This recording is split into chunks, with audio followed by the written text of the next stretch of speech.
4. Yeah, no, we're live, Fred. So, I know. It's the Wayne's World thing. yeah, now I have to figure out how to go live on the other stuff. Do you have the YouTube up? Yeah, haven't seen it switch over on YouTube just yet. Oh, there it goes. Something's happening on YouTube. YouTube's up. Can you see Facebook? So I haven't got a notification on Facebook. So let's see here. Uh, so while you're doing that, I'm gonna hop over to your page, like you, just to see if I see something on your page. YouTube says an error occurred. Really? Yeah. Let me refresh. Oh, there we go. I see it on YouTube. It's good. Okay, but it's not letting me go to Facebook. Facebook on your thing, I see going live soon. But it hasn't gone yet. I'll refresh. Hey, if you're tuning in, bear with us. This is new software, new experience.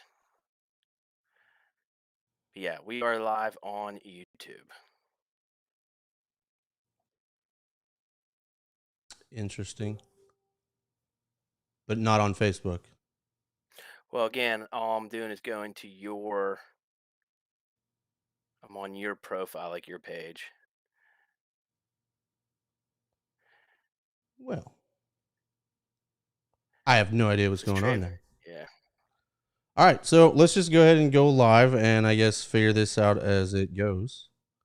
We're on YouTube. Welcome, everybody, to the first annual Aladino Open Forum, where you guys can chat in with everything you want, all things Aladino. We're going to go over a lot of new information. A lot of cool things have been happening as we continue to grow and take over this country and the world, baby. But anyway, we got some fun people that are going to pop in and out today. It's going to be a fun conversation. Feel free to add any questions in the chat, and we will answer them. And with that, I'm going to introduce my co-host, my good friend here, Fred Findley of Greensburg, Pennsylvania. Fred, who the heck are you, buddy? Yeah, we got to represent Pennsylvania. Hopefully, we get some representation from all over the country. But Trey, thank you for doing this with me. Thanks for letting me do this with you. And hopefully, we can learn a little bit as we go tonight and do this more often. But I've been wanting to do something like this with you for a while, create an open forum, a live broadcast thing where we can get people involved, get some questions going, and things like that. And so I'm excited about it. And so those of you that are tuning in, if you're watching, if you're able to, if you're logged into YouTube, if you're watching on YouTube and the chat's open, send a comments. Let us know your name, where you're watching from. Where are you watching from? What state are you in?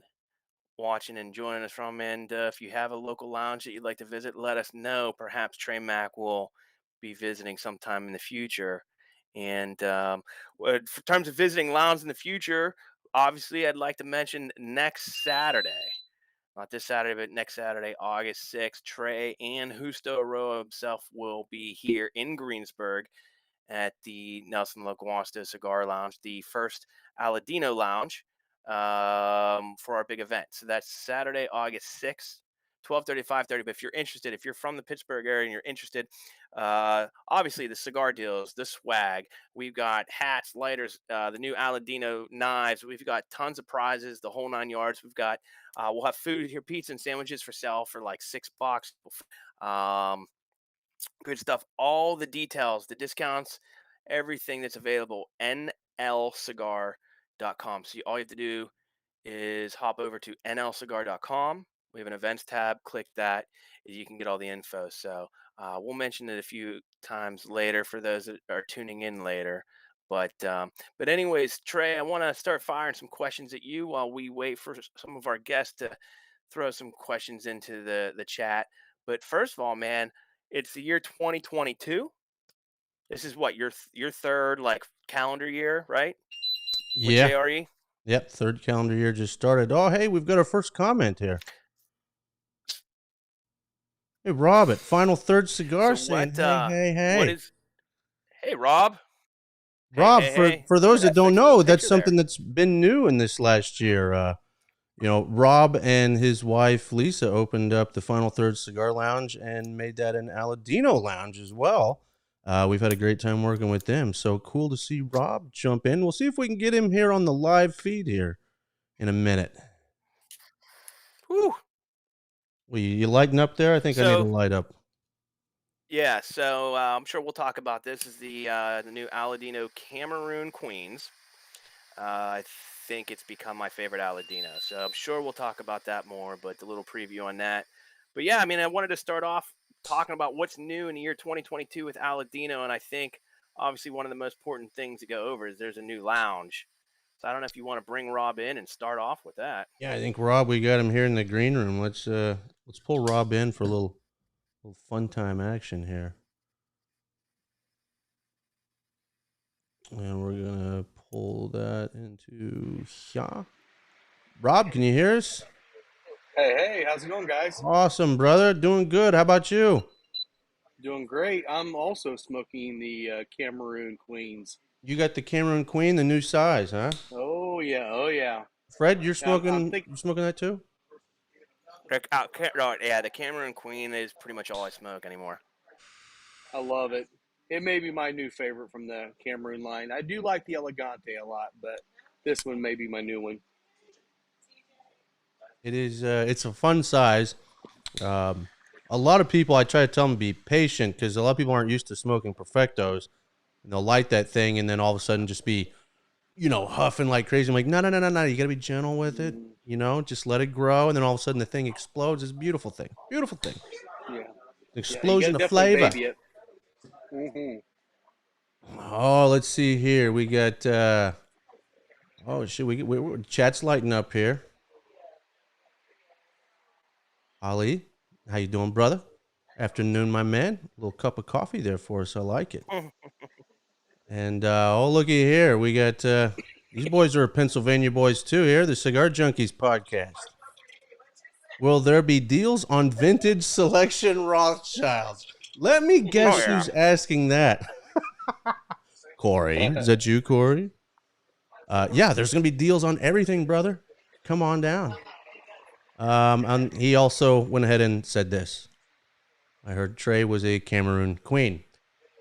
I'll be whatever you. I'm whatever you need me to be, baby. Whatever you need. If you're I am a gonna be little a queen, be a disappointed. Cameroon Queen. Amen. We should I am seriously. kind of concerned, Trey. You are sitting here in this nice event we got going on here, and you don't have the event jacket on. What's going on? Yeah, that only comes out for events. It's very This is special. an event. This Well, is an event, isn't we should make this an event. it? I mean, it's more of a soiree, really. I got you. So, Rob, I Oh, I mean, found the comments. oh, you found the Found the comments. comment. We're all Yeah, yeah, yeah, yeah. anybody who's I'm still just trying to figure out where it's at on Facebook. You no. guys I don't think the but Facebook link is working, bro. That's why I posted another No. deal on. I just posted another thing on yeah, Facebook yeah. saying jump onto Remember you were YouTube. getting all mad at me. You're like, it's just gonna be on Facebook. It's just gonna be. But hey, Rob, tell Aladino Lounge because I know a Yes. little bit of the story, but like, how? What's the genesis of the story? How did you know Trey or Justo first? Like how did it become to be in an Aladino Lounge? How did you know you wanted to be an Aladino, and how's it been being an Aladino Lounge, man? Yeah, yeah. I mean, I'll go as quick as I can here, but when COVID hit, I was stuck home working from home and smoking cigars and drinking bourbon on the patio while I worked all day, and realized there's no way in the world I could ever go back to the office. And so I put my resignation in there and helped a guy get a lounge started down on the south side of Indianapolis, and that's where I met Trey. Hadn't met Justo, talked to him, but I hadn't met him at that time. And then about a year after that, a building came about, and I was able to buy the building. And Trey was bringing Justo through town, and they stopped by, and I kind of told him my vision for what I wanted to create a customer service experience. Everyone felt welcome, and also be able to have some great cigars and great bourbon on the selection as well. And as soon as we got to talking, Justo offered me the lounge, and it's, the rest has been history. It's been awesome. Definitely, obviously, probably same as you. Our number one seller is the Aladino line, and everyone around here is loving them. You know, one of the things I'm excited to see is I think more people are starting to see them in Indiana and starting to bring them in. I know Trey just got into a shop down in southern Indiana. Um, Once people start grabbing a hold of this brand and this line, it's gonna be a whole new world for them because, as you know, every cigar in their line smokes fantastic and it's true to the blend, true to the strength level and the body, and you know you're going to get a good burning cigar every time. And I think that's what's nice about their brand is every cigar is going to smoke the way it's supposed to. And so far, it's been going really well here. We really enjoyed it. We're growing every week, and we're loving it. Dig it, man. It's been fun doing this with you. I mean, seriously, like we're pretty picky with who we partner with, and I like to say like we got two of the best lounges in the country right now. Yeah, Final Third and Nelson Loguastos are pretty freaking awesome places. They're special.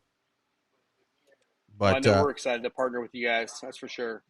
and I'm sure we'll be expanding. You know, you find the right people in the right places, and good things happen. Yeah. So, Rob, are you smoking a classic, Rob? No, I'm smoking the Uh, Cameroon no- Queens. Oh, okay, that's right. You are. Well, I thought I saw a classic band, but right No, now, Trey, while we're on the topic of all things new, and there you go, I got and my backup here 2022. next. I mean, hey Ben, thanks for chiming in. Ben Altoff, one of our members, is tuning in. Again, the guys that are watching, if you have questions, type some questions in. We want to. That's the whole point. We want to bring up your questions for Trey. But Trey, again, let's starting with the topic of things new in 2022. Of course, we got Rob's Lounge, but classic baby, classic. classic man. I know Rob and I are classic men. Yeah, Heck you yeah, man. So tell us about the classic first. I mean, how much did you know about it before it came out? You know, was there what was Husto telling you? What did you expect when it finally came out? Is it what you expected? And what has the response been from your side of things? With sales and around the country and whatnot. I got my first prototype a year and a half ago, and by no means was it a finished product, but I could see the direction we were going because this is a little outside the box for what Aladino does. This is the first time we put out a product that the only authentic Corojo in here is in the binder. Everything else is high priming Habano. So it's I think it opens the door to more customers for us because maybe for some folks the authentic Corojo's got its own flavor and maybe that's not for everybody. We certainly have a lot of fans, but I mean I want to show the world what Julio can do, and apparently so does Julio and Justo. So this Hmm. is something for people out there that maybe they weren't big fans of just the authentic Corojo flavor. This is something totally different, but still has Julio's mild classic, something you can smoke day in and day out. Doesn't matter what time of the day. It's just nice and clean. So it was nice. It's a very nice addition. I think it's going to bring a lot more people into smoking Aladino, kind of open that door a little bit. Rob, before we get into how it's been performing at your shop and customer feedback, I'm curious, what was just your first impression, if you can even remember, the first time you tried the final version, the official classic? Do you remember what your initial reaction was? Yeah, actually, it was when Justo was here. He gave me one to smoke at the event, and um, I told him it was nice because it was a totally different profile of anything they've done, but it's still not super strong. I think all that Habano that they use on that blend just gives you a nice, similar profile to Corojo, but a totally different baking spice note in there. And I feel like it fills a nice spot because it's just maybe just a touch stronger than the Cameroon, um, but it's not near the strength level of the full original Corojo. So it fills a nice niche for them. Also, what I loved about it was it's you know, everything that they've always done has been all Corojo, like Trey was saying, except for the wrapper. This one's going to be a whole new world of blending for them that's going to take and bring somebody into the brand that may not have wanted it originally because of the Corojo. Now they'll try the classic and they're like, well, what else do we have here? And they'll try other ones in the line, and I think they're going to love it. But that's my first impression on it was going to be 100% a home run. And our first shipment, I mean, we bought quite a few boxes of each one of them when we first started, and they were sold out almost instantly, first week or two. So we were waiting pretty hard for that big shipment to come in after PCA, but they've been going great here. It's awesome. Fred, Have you had any feedback like that you can think of that comes to mind from customers? You know, maybe just in general feedback, or even in them comparing it to the other Aladinos. Yeah, we've had a lot of. I mean, most of our regulars have been smoking them, and I'd say probably good 95% of them go back to them and love them. There's been a couple of them like, oh, that was a little milder than what I expected. I'm like, well, it is a medium, and that's what it was. But it's usually more that someone thought it was going to be a little stronger because it is a little bit darker wrapper. People think maybe it's going to be a little stronger. It's not. But most everybody has come back and continued to buy them. Sold several boxes of them already. I think it's going to be a home run long term for Aladino for sure, and definitely for our shops. what I like about it is the back end of it. Like there's like this earthiness to it, but then there's this like almost citrus and honey note on the very back end of it, and I love it. I love it. Yeah, I dig it a lot. Unique.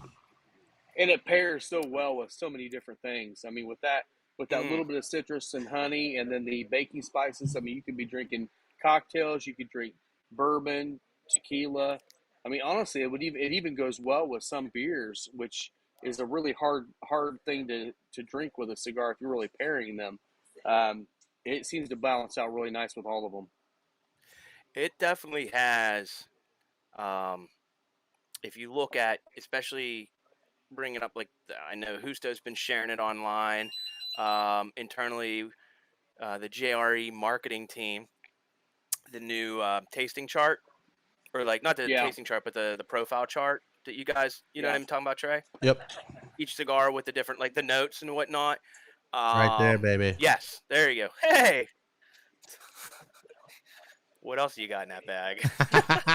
But when we were doing the initially some early tasting notes on this, it has so much to offer, and I'm glad that both of you guys mentioned citrus and honey. I'm so glad to hear that because I get that honey on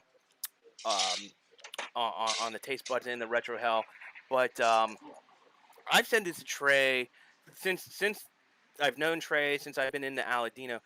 Me personally, I think like Habano. Habano is so many cigars have Habano, right? There's so many Habanos. Every company has a Habano, in their lineup somewhere. But I truly believe this. I think you got Jerry, Julio, grows the best Habano because it's so, especially when you go back to the original Rancho Lunas, which we'll talk more about in the show. But the original Rancho Luna Habano, so creamy and smooth and yummy and delicious, right? And I guess that compared to the classic, with that Rancho Luna was a little bit more lower priming. But when you smoke this new classic, you can still taste that lower priming Habano, that creaminess, that smoothness. It's there. It's in that foundation, right? But there's so much more Habano now to play with, and there's all this complexity, and there's all these beautiful flavors that Julio's Habano brings to the table. And I think that, like what Rob was saying, it's a little bit, it does offer, it is a tick up, whether, you want to say strength or pepper, but it's not like a lot of other Habanos. And not to name names or companies and that, but there's a lot of cigars that are Habano. They're too strong for me. A lot of times I've just become accustomed, if something's Habano, I go into it, if I'm trying a cigar for the first time that's Habano, I have a little bit of hesitation because I like medium body, right? And there's a lot of Habanos that are a little bit stronger than I personally like. And this thing is fantastic because you get that there's some of that lower priming, that smoothness. It gives you some of that medium. I don't know the full complexity of where all this Habano is coming from, but it offers so much. I think it's absolutely beautiful. Julio's Habano typically has some sort of sweetness to it, whether that's a cedary Mm-hmm. sweetness or like on this one, I'm getting citrus and honey. But there's typically Mm-hmm. some sort of sweet note that comes out of his Habano. That's quite nice. Here we go. We got Ron. Good evening from Arkansas. Ron, my man. Miss you, dog. Yeah, for all those that are watching, like I apologize, keep forgetting to mention. If you're tuning in, if you haven't chimed in yet on the chat, I think on YouTube you just have to, as long as it says you're logged in, you should be able to chat. Tell us where you're watching from, and if there's a cigar shop in your town you frequent, let us know. We'll see if Trey's been there. Yeah, I would say first off, everybody in chat, just put down the state that you're from, for sure. Let's see where everybody's coming in from. Good chance I've been there. But this, kind of does. I never really thought about it this way. This cigar. Well, let's do this, Trey. What do you? Is it just is from what you know? Because it's not like Aladino didn't have a Habano. We're kind of neglecting at the moment the vintage selection. We had a Habano. This one just had. I mean, is it? Do you know? Is it just as simple as this one is more Habano in the filler? And do you know any more nerdiness, as sometimes we call it, in terms of the makeup or whatever? But how would you compare this to the vintage as well?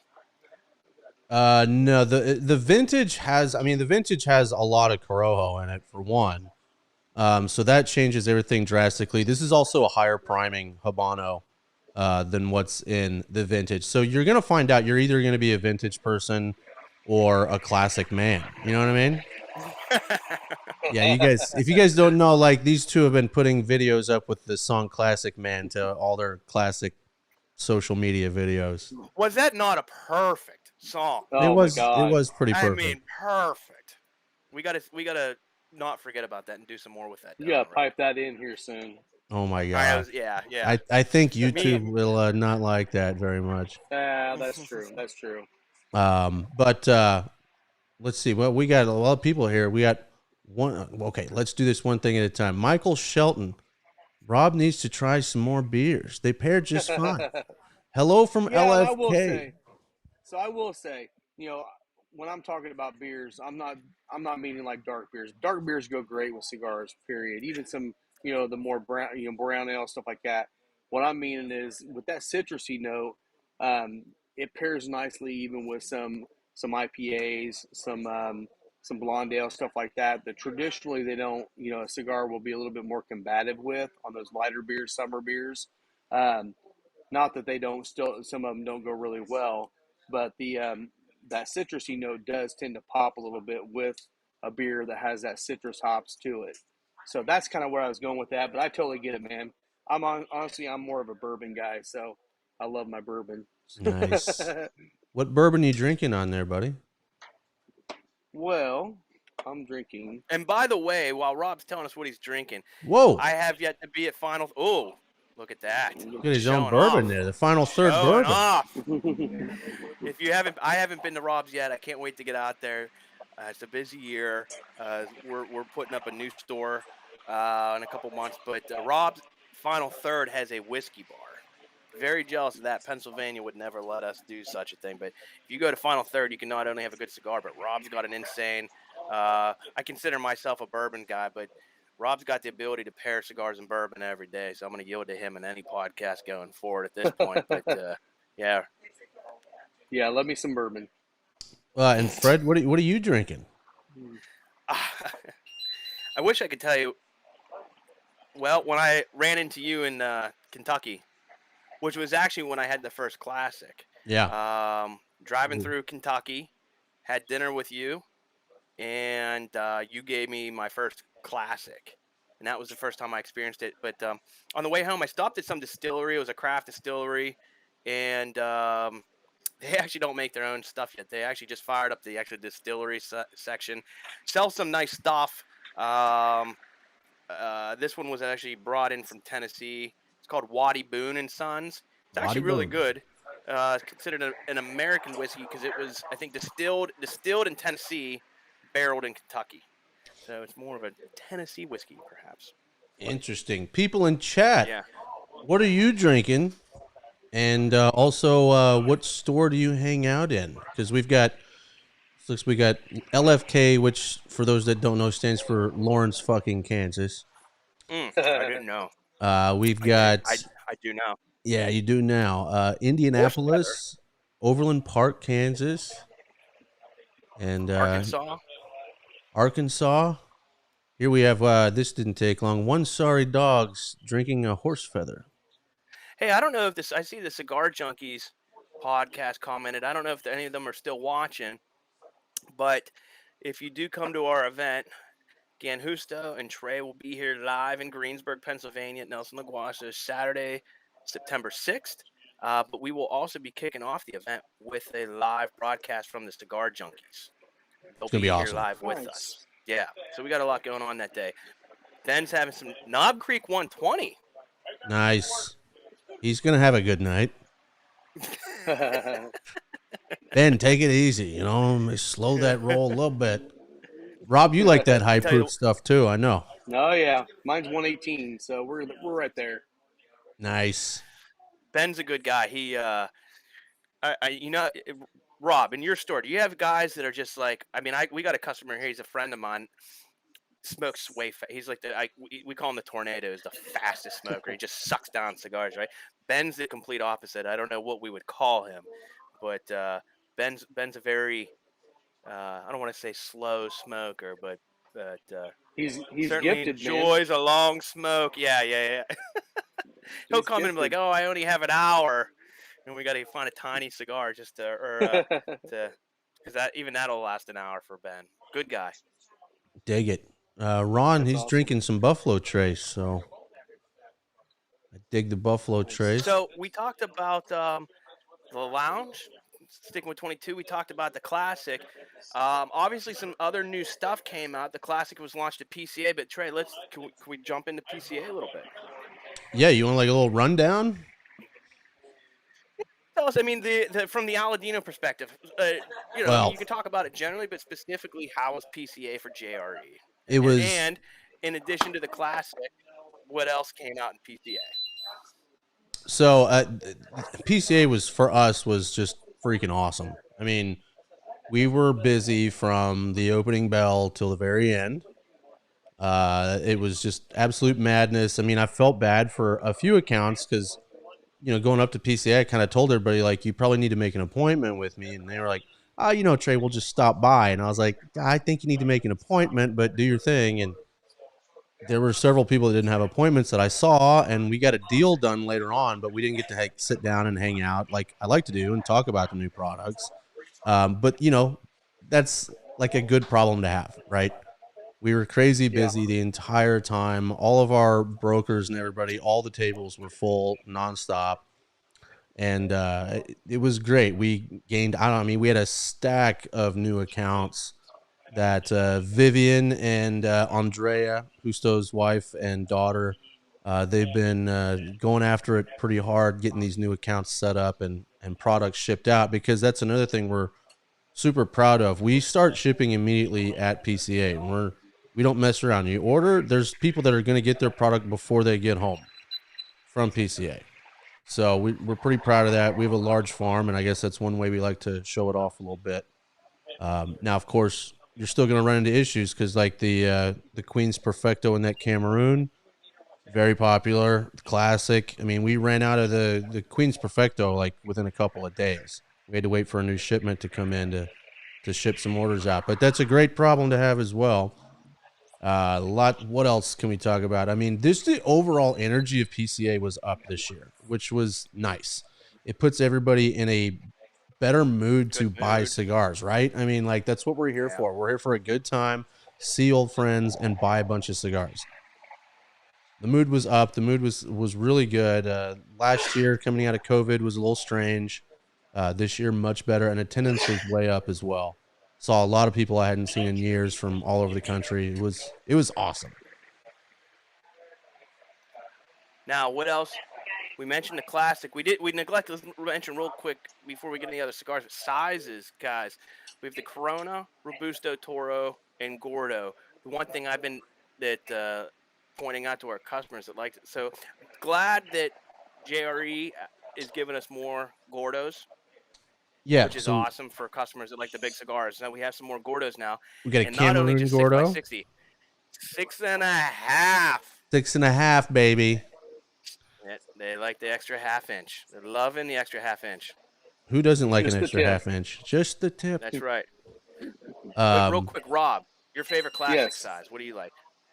My favorite classic's the Corona, hands Mhm. down. Mhm. Next after that's the Toro. Yeah. Now I will say I'm not a big ring gauge guy. I smoked the Gordo when we first got it in here. That thing burned like a champ. I mean, it was a perfect burn line.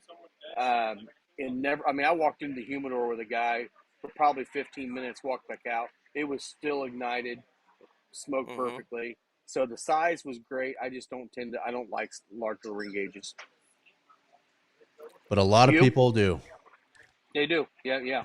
And that's a Well, segment that we've really not been able to capture before, and now we are. Yeah. now you Yeah. are. Yeah, absolutely. And What about you, Fred? What's I'm your Rob. favorite I'm right size? there with you. Right there with Yeah. you. I'm torn between.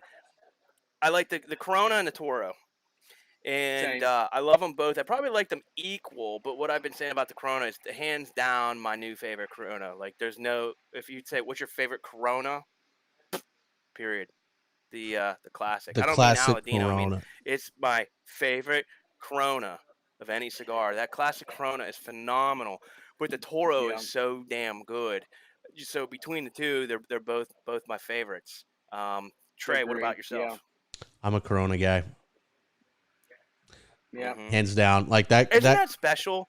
that classic Corona's off the charts. Just the little extra bit In a of world where spice you like, get on the light up.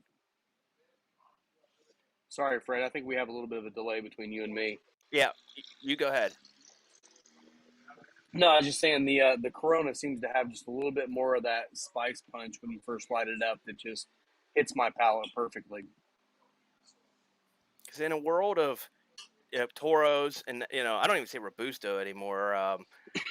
I've been buying a lot less Robustos, Toros, and now I mean I'm like, and I even have to get into this. Like I just ordered 7x70s, and something I never thought, because it's not what I smoke, but I mean there's the customer base for these big cigars now, and but it's so awesome that you guys still do a variety of sizes and smaller sizes, but it's so awesome to, like, in this world of bigger cigars, to talk about how awesome that Corona is. I mean, I think it's a cool thing.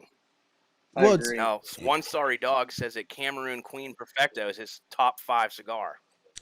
Yeah. nice. Well, Very and just nice. quick question. One sorry dog. Where are you at up here in Indiana? Because I'm just up here northeast Indianapolis. Have you had the Cameroon Queen's Perfecto from our shop?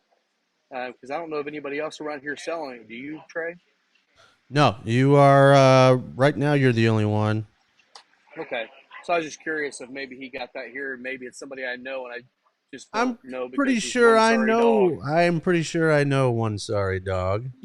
All right. Well, you probably know And a lot of sorry dogs, but that's a whole different story. yeah, I Okay. do. Unfortunately, yeah, he got it at your place Mm, okay. Good deal. for sure. Well, and that was also, so PCA also had some additional, as we were getting that new size releases, including the Cameroon sizes. So 6x60, but let's talk about the Cameroon Queen, because for me, it is now my go-to cigar. The Cameroon Queen is my go-to cigar. It's it's special. I mean, It is. the Connecticut Queen's Perfecto was already like our number one selling cigar. Which I wouldn't have thought going into production, and then it just like took over. And Wow, so I then, didn't realize that. yeah, that thing's a Wow. monster. And so that's why we were like, well, we should probably bring that size out in the Cameroon because the Cameroon's our number 2 selling line, and it's been a home run. I'm super pumped. So, yeah, that I You size could know is where see I had that when. Go ahead, Rob. Sorry. Sorry, man. No, I could see the Queen's Perfecto Cameroon taking over your number one in the entire line. wouldn't shock me. No. You know where I had my first Connecticut Queen, Trey? Trivia Where question. Do you want to take a guess where I had my first Connecticut Queen? I'm gonna guess in Honduras. Yeah. Yeah. We were Dang in it. Honduras the year, because that would have been like February, and that was the year that the Connecticut line came out. And so, Rob, you haven't been down the farm yet, right? Not yet. I'm waiting to get down Okay. there. Yeah, it's an awesome experience. But I mean, the way that Julio opens up his house to you is like that's the thing that you're gonna leave with. And the whole time there was just like all in Julio's house there was a bar, and he just had cigars on the bar for us the whole trip Hmm. to just smoke and smoke and smoke. But of course, the Connecticut was the new cigar coming out, so we just slammed Connecticut all day the whole trip. And it wasn't till we were down in the factory. I think he was giving us like Robustos and Toros or whatever. But the day that we were going through like the factory process on the way out, who's as just like an afterthought, who's just like, oh yeah, by the way, check this out. We're gonna be doing this cigar too. It's called the Queen's Perfecto. And I remember first seeing it, I was like, oh, that's awesome. But then I remember immediately since Honduras and to this day, and Trey, you said the Queen, the Connecticut Queen is the number one selling Connecticut, right? Number one. Yeah, and it even then in Honduras that day, because we had been smoking the Robustos and Toros all day, and then when we smoked the Connecticut, immediately noticed a special difference, and that's why and it's still like when people come in, we sell a lot of the Queens mainly because when I take people over, I'm like, these are all awesome. If you haven't had one yet, though, grab a Queen because that thing is creamier. If I just put it in one word, it's like extra creaminess, I think. Extra creamy. Who doesn't like that, you Extra know? creamy. But Been it's selling. like it was made for that size, though. Like, I mean, that size is just perfect. Wolfer says it's special. But Yeah. now, Trey, with the Queen size going to the Cameroon, so what would you say? Do you think that there is a Queen difference among the Cameroons, like there's a Queen difference in the Connecticut? Yeah. Yeah.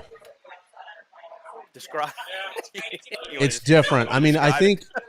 I think one the temperatures, the smoking temperatures altered because of the shape of the cigar, and then of course you're getting a little bit more of the Corojo, especially up front. So you get a little bit of that more spice, but still, since it's a Yeah, smaller ring gauge, you still get a yeah. ton of the sweetness. Like when I smoke the Lonsdale or the Elegante, I get a ton of natural sweetness, Hmm. like uh like dried cherry almost, like a dried fruit note. When I smoke it in the Queens, I still get that same amount of dried fruit, but it's like I get this cinnamon that goes along with it. And it's like, oh yeah, like that. It's just the perfect match. Agreed. It's an extra little kick of everything. Yeah. It's an extra kick of the Corojo, an extra kick of the Cameroon, and then an extra kick of that little subtle red pepper. The one thing I like about the Cameroon, I mean, the way I judge a cigar, and that's why I love Aladino. Like, no matter what, whether we had this relationship with Aladino or not, I would always be in love with it because, personally, the way I like to judge a cigar is if I can retrohale it. I like medium cigars and I like the retrohale, and I don't want like I can't do that harsh Nicaraguan pepper that just stings the nostrils on the way out. So that's what's awesome about all of the uh, Aladino stuff. But the Cameroon and the classic, uh, the classic with that Habano, it's got that little bit of red pepper. So does the Cameroon, but it's lovely on the nose. It's like a soft red pepper. I love it.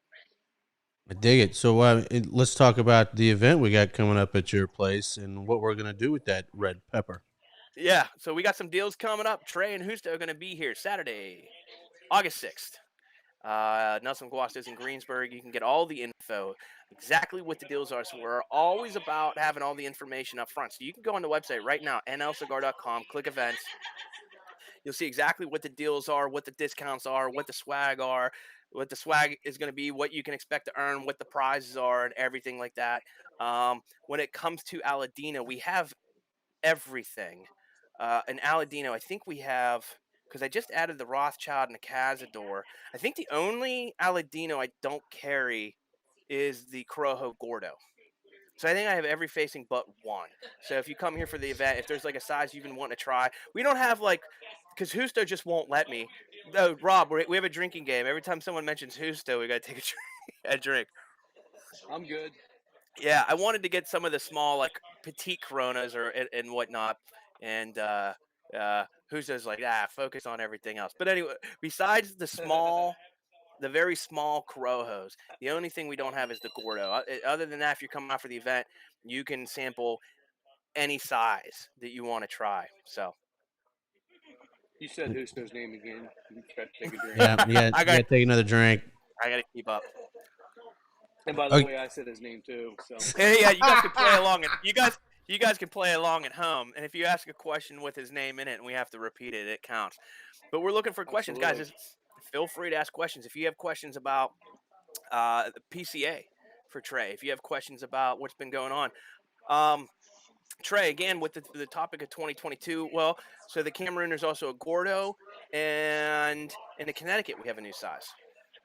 Yeah, the Connecticut's also got a 60 ring gauge. So great for golf season. I know y'all are out there swinging them sticks. At a great price. At $10. Sub $10. $9.99 here. $9.99. $9.99 here. $9.99. But again with the extra half inch. How often can you get an extra half inch and still be under That'll get $10? you an extra hole of golf.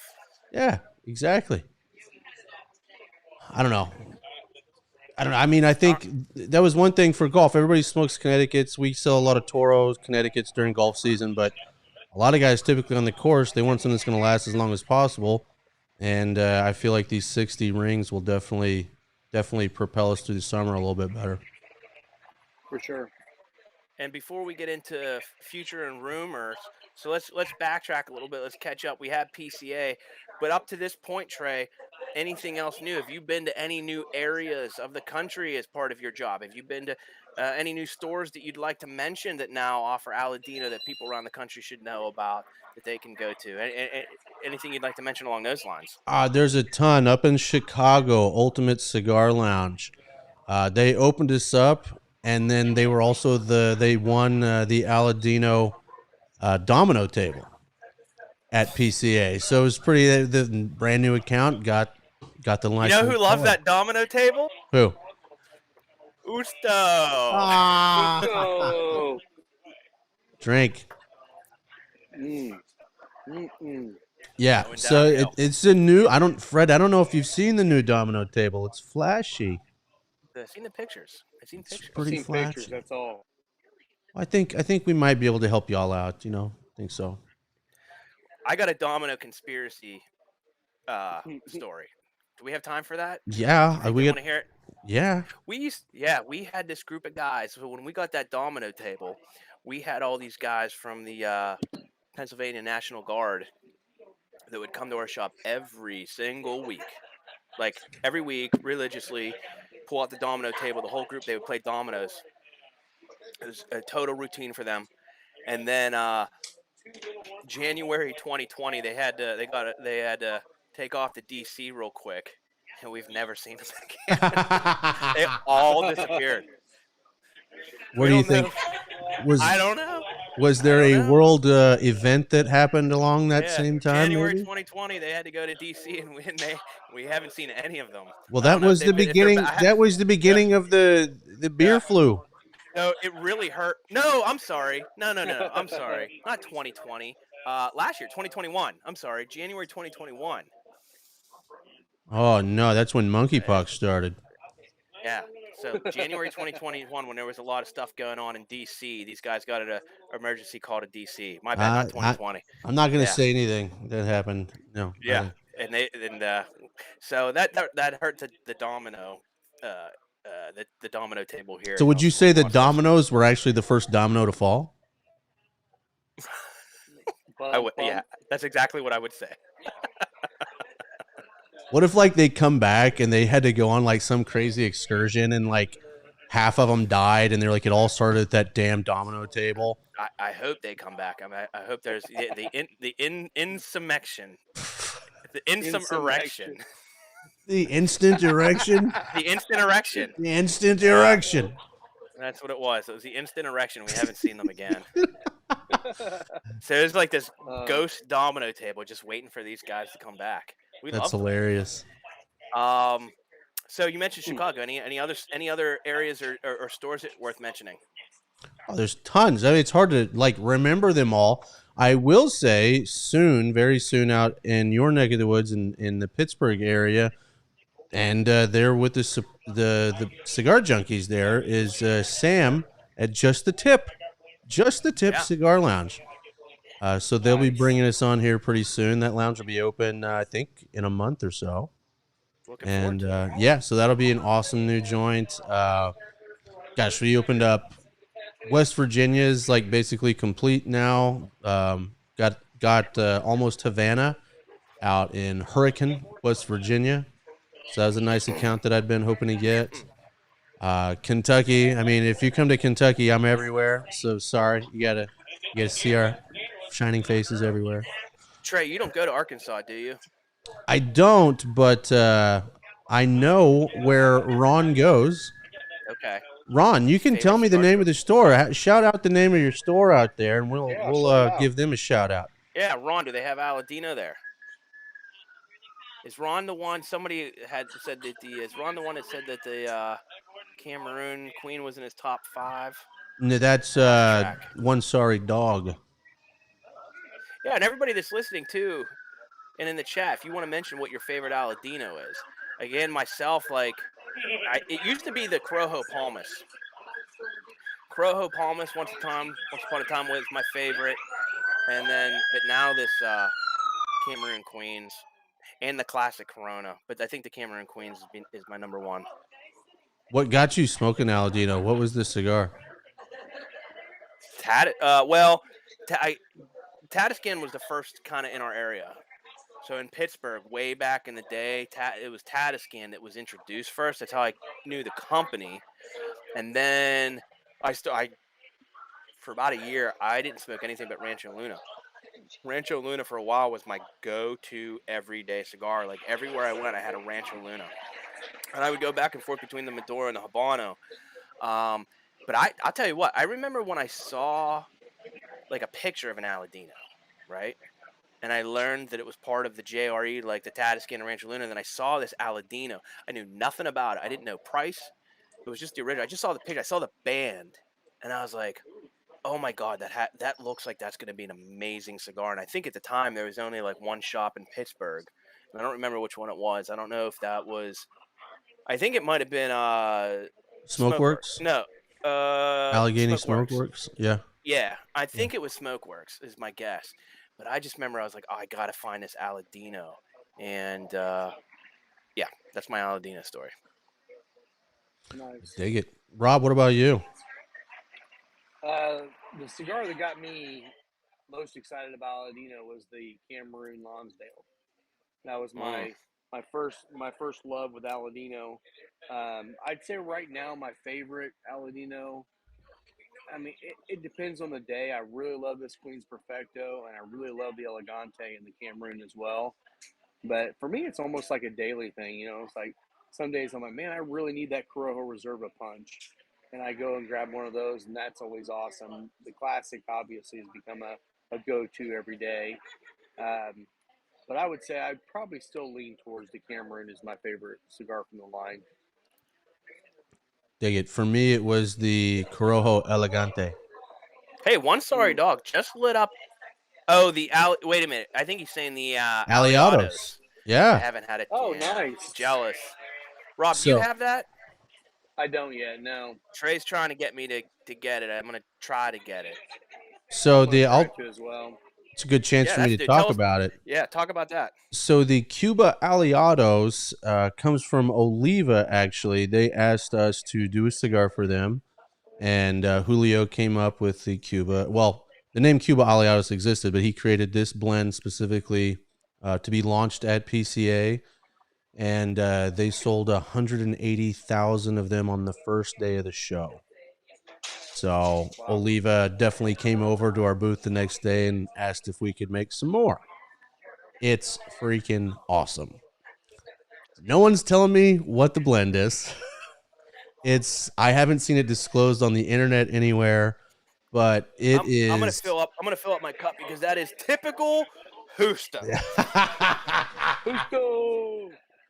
Yeah, me Justo too. loves sending me. I said it, so you got to Oh. do 2 drinks there. Yeah. He likes sending me test blends, and then I'll be like, "Well, I get this and that," and like, "What is it?" And he'd be like, "You're the What do expert, you bro. think it is? Yeah, you're the expert. You're supposed to tell me Yeah. what's in it." And I'm like, "Oh man." So I will say, like, even like next year, the stuff that I know is coming out next year is money. All right. All right. Well, there's our segue. So, we talked about present 2022, a little bit of past where you've been. Let's talk about some future things. Let's start with you're going to be coming to Greensburg on August 6th, Saturday, August 6th with Justo. Justo, have a drink. Mm-hmm. And for our event, which you can get information about at nlcigar.com. But I know you're hitting the road right after that, and you're going to, for you, a new area. Can we talk about that? Can you talk about that as we get into the rumor mill of things to come? Yeah, it's official, so I can talk about it now. I'll be adding Virginia, and the wonderful people of Virginia are going to get to know me pretty quick. Mm-hmm. And there's a lot of great Sorry. stores. Yeah, I'm sorry, guys. Virginia. Like, you're gonna have to deal with me. But Virginia, I've got 72 premium lounges that I've got on my list to hit while I'm out there. 72. Virginia, great cigar state. Shout out. But then I'm also taking over Maryland and Washington, D.C. as well. I did If some you work. run into my Domino guys, I while you're might. there. I might. And I know the store where like all the generals and stuff hang out. So who knows?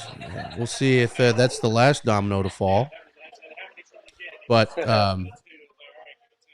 anyway, what was I? I'm just reading some. I'm getting more stuff on my phone with Yeah, this. so if you're, I don't know if anybody's listening in Virginia or Maryland, but Trey will be coming your way after he'll be hitting the road. I guess I don't know if you're heading out that Sunday the 7th or Monday the 8th, but you're going. Yeah, I'll be heading towards the Gettysburg area on Sunday, and then from Getty, it's a short trip down to Manassas, and we'll go from there. Rob, you're right. That first on the Corona, I just lit up the Corona, man. On the Classic. You are right. That first off. I'll tell you what. I know you're not a big spice guy in the retrohale. That first retrohale off the first couple puffs is pretty spicy, which I like. But that's what I like about it. It's there's spice, but I can still retrohale it. That's what I like. Yeah. I want it to be as like strong and spicy as can be, but not like rip up my nose. Which usually is a medium body cigar, but this is perfect. It does just that. If you like the retrohale cigar, if you haven't had the Aladino Classic, if you like the retrohale and you like to get lots of tasting notes, man, yeah. Sorry, dog, you do need a box. You might need multiple. Hey, I Buy know a two, guy. and you can get a knife on August 6th. Yeah, seriously. We'll have the knives. Yeah, we got Hey, I'm Aladino getting some knives, which I are need to get pretty some of those sweet. knives.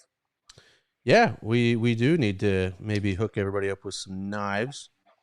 I will say, at our event we had, nice. we gave away several of those knives, and people still love them. They've been using them like crazy, and they love them. Nice, solid knife. If you get a chance to get over there to Fred's place, you got to pick one up. They're awesome knives, and they hold a blade, that sharp blade, really well. It ain't junk. No. Ain't junk. So, rumor mill time, Trey. I'm gonna start light on the rumor mill, and make you angry here because I'm gonna fire some serious questions at you for the audience. Can we talk about Rancho Luna? I've seen bands. I've seen boxes. The other day, I just saw a picture of a bundle. I've seen cigars. Come on. What's going on? The ranchos are coming, boys. The ranchos are coming. So yeah, And Rancho they're Luna. good. Yeah, so we tweaked the Rancho Luna blend. We're actually gonna have 3 offerings, possibly 4, but 3 for sure. There will be a Cameroon, a Connecticut, and a Habano, for sure. All in a Toro initially. ETA still to be determined, but probably fall. And the Okay, and that's what I want to ask. Do we think it's this year? yeah, If I put you in a corner and we had to lay bets, do you think it's a more than 50% that it's this year? I'm a salesman, so I'm gonna say yes. Okay. Justo. Wait, no, Justo. Justo. Yeah. No, I really do feel confident they're going to come out this winter, and it's great because the MSRP is going to be like $6 on those bad boys. Mm-hmm. So Perfect. yeah, Yeah. it's going to be good. $6 Toro, guys. 52 gauge, I think, too. Yep. $6 Toro, 52 gauge. 3 different options. So Ron is at $6. One-Eyed Jacks. All right. Yeah, $6, man. It's going to be a huge hit. Yeah. I think so. Let's see. Trying to catch up with chat here. I think we're good. Eliados. Yeah, one sorry dog. Yeah, Ron's in. Well, he's heading to LFK to get some Aladinos here soon. Good deal. So, Trey, for Ron's sake, whoever's got Arkansas, you got to tell them that they need to stop at One-Eyed Jacks. They got a customer waiting for Aladino at One-Eyed Jacks. I will definitely do that. I'll send him a shot. I've got another question, not from Facebook here, or no, this is somebody on Facebook who said that their chat on YouTube is not working right now. So I've got a message here. Does Aladino sell? If you're on YouTube, I think you just have to be signed. I mean, there could be other technical things, but I think Yeah. you just have to be signed in to YouTube is the first key. Yeah. Well, and So also there's 2 different chats. There's the one that's top comments and the one that's live feed. Go to the live feed because the live feed's gonna pop them up. awesome. Thanks for that, guys. Their question is, does Aladino sell loose tobacco for pipes?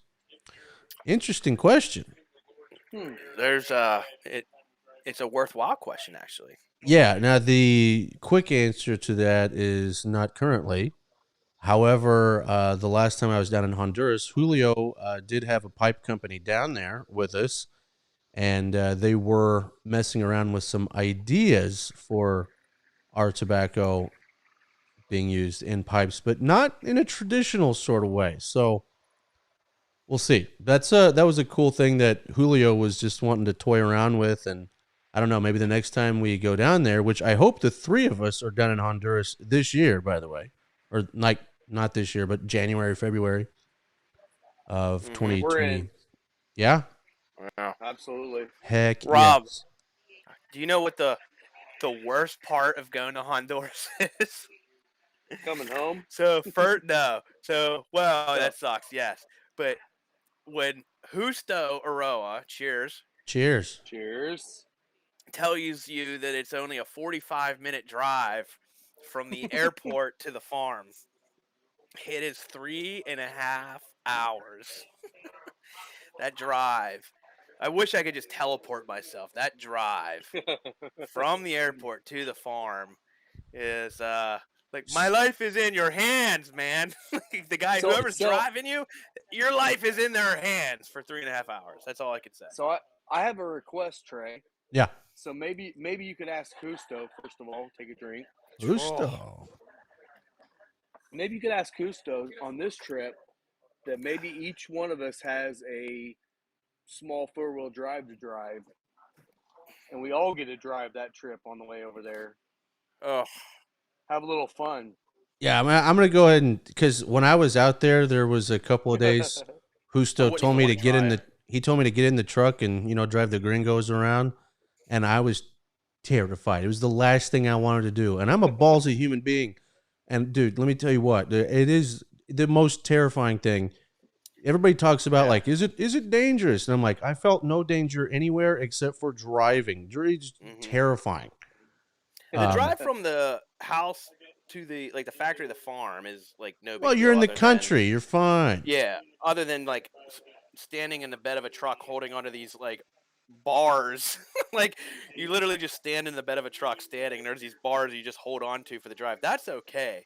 It's that airport to the house for 3.5 hours. Yeah. So two things Justo did to me on my first trip out there. I tell him, I say, I'm worried. Is it safe down there? And he says, oh, bro, don't worry about it, bro.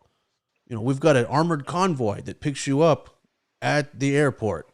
And then the convoy takes you to the farm, and it's only like a 45-minute drive. So no worries, bro. So we get to the airport, we land, and the landing it's crazy. I believe they've changed airports, but Tegucigalpa was known as the most dangerous airport in the world because There's only that 20. I think what is it? 20 pilots in the world that are certified to it's fly into it's Tegucigalpa. it's crazy. They say it's Yeah. harder to land there than on an aircraft carrier. Mm-hmm. So that's an interesting entrance. And that's not even as bad as the drive. Not even close. So we get to the I'll land airport. at Tegucigalpa every day over that drive. So we get to the airport, and I'm like looking around. Where's this convoy that's coming to pick us up? And a couple of vans roll up, and some guys get out, and they're taking our luggage. And I like look at Justo, and he's like, "Get in, bro. There's no convoy coming." And so I'm like, "Oh no!" And then Justo needs a haircut, so we go down the road here, and he gets in. He's like, haircuts in this country take a while. Everybody likes to shoot the shit, at a barber shop. And he's like, so, just walk around. You'll be fine. And so I was like, this is not at all what I was picturing. And so, so I walked around for a couple hours. It was actually awesome. Everybody was super friendly. I went to a market, just was doing my thing, trying to practice my my little Spanish that I know. And then we got into the car finally to go to the farm, and there she is. Hey, there's Lisa. Everybody say hi to. No. I did nothing wrong. Yeah, you guys. Everybody's mad about something I said on a podcast a week or so ago. They seem to be females that are mad. I got a little bit of hate mail this week as well. Well, Yeah, but speaking of that, if you don't listen to the Cigar Pulpit podcast, you definitely should, because it's one of the top. I believe they're the number 2 ranked cigar podcast in the world. And you say something crazy on there, there's enough people that hear it, and you definitely, maybe some people get mad at you, but people also love you. So, but the Cigar Junkies podcast, which is an up and coming podcast, these guys kick ass. They go, that Corojo though, show me what that thing do, boo. Let's see here. Hey, Fred, I think you know this guy. Gary! Gary's here. Gary is a great dude, one of our members here at the Aladino Lounge, locker member, the whole 9 yards, one of the sweetest guys. He's like having an extra employee at the end of the night. He cleans up. Gary empties the ashtrays, does dishes, the whole 9 yards. He lets us unwind. After a long day, we almost get to chill because Gary takes care of everything. But a huge Aladino supporter. Very well. He was there guy. that night that we were there, wasn't he? Probably. Because he was walking around cleaning up while we were. That would have been Gary. Yeah, not too many guys want to clean up. That's awesome. Awesome. If there was a guy cleaning up, it was Gary. Gary, I'm so glad you jumped in. We appreciate all your support. If you want to see something funny happen, just type the name Justo into the chat and just see what happens. So we got a good question here from the Cigar Junkies podcast. I think they're asking me and Rob, what are the most popular Aladino SKUs in the 2 shops? Curious how geography affects popularity. It's tough on our end because we have so many of the Aladino sizes. I do have, before I get in what I think is the most popular SKU, I have one guy that comes in like every 4 days and buys 3 Lonsdale. So I have one guy that just crushes the Cameroon Lonsdale. So we go through a bunch of those. Um, but I think my top selling, it's always weird because you can have a couple guys that just buy by the box. You could have a bunch of people that buy one cigar, but when a couple guys are just buying by the box. So I think the original Aladino Toro might be our top selling because we have guys that buy by the box. So the Aladino Toro for sure. Um, the Palmas, I have a bunch of guys that love the Palmas, which is just awesome because like we don't sell a lot of small ring gauges and other stuff, but like in the Aladino line, people just appreciate the cigar and they're willing to pick the size that they like, regardless of whether it's smaller or not. So Aladino Corojo Toro, Aladino Corojo Palmas. I would say in the Cameroon, it's definitely the Lonsdale. Um, uh, we sell a lot of the Connecticut Queens. So I don't. If I just ramble off all of them, I'll get away from the answer to the question. So I'll just leave it at those four. I would say that within those four, the Connecticut Queens, the Corojo Toro, the Cameroon Lonsdale, and I think the Palmas. I think those are our top four. And Rob, what about Yeah, you? I'd say here, and again, we're in Central Indiana. I'd say our number one, and I've got pretty much every size of every cigar except for the original Corojo. I've got, I think, 4 or 5 different sizes of that one, but there are like what 20 different sizes of that cigar. Mm-hmm. Um, so I don't have a lot of the smaller ring gauges in the original Corojo, other than the Elegante. Um, but for everything else, I would say our number one SKU, and it's kind of spread out, but it's the Cameroon for sure. It's and I would say right now it's the Lonsdale's probably number one, and then the Robusto and Toro are right there in second place with those two. I think the Queen's Perfecto is going to jump up pretty quickly, but I would say the Cameroon's definitely our number one. Actually, I know for a fact, looking at reports, the Cameroon's definitely our number one cigar in every cigar in our entire shop. Um, Now, I will also say the Cameroon is my favorite Aladino, so it's really easy for me to sell. So that's one thing with a shop. You find out pretty quickly what the owner, what the person selling you the cigar, what their favorites are. Those are obviously going to sell more. But performance wise, everything else, that's definitely our number one. Rob, have you had the Palmas personally? I have, yes, and I love it. Okay. Do you guys sell the I love it. Palmas? We don't. That would be one if you were going to take a risk on another Corojo size. That's one where like to me, I think it's where I think like when we talk about the Connecticut, everybody kind of recognizes that Queen stands out. It's Yeah, different from the rest. The Robusto, Toro, and Gordo are similar, but the Queen stands out. Um, the Cameroon until the Queen, the Lonsdale stood out in my opinion. yeah. I feel in the Corojo, the Palmas stands out. There's so much delicious flavor in that Palmas. I just love that Yeah, cigar. that's definitely one I've been looking at adding to the line, because it's. I remember smoking it down when we were on the south side of Indy, and we had the whole box that had every size in it, and Hmm. that was one that I found I smoked pretty much all of them out of that box. And So if the Cameroon Lonsdale does well for you, it is the Lonsdale.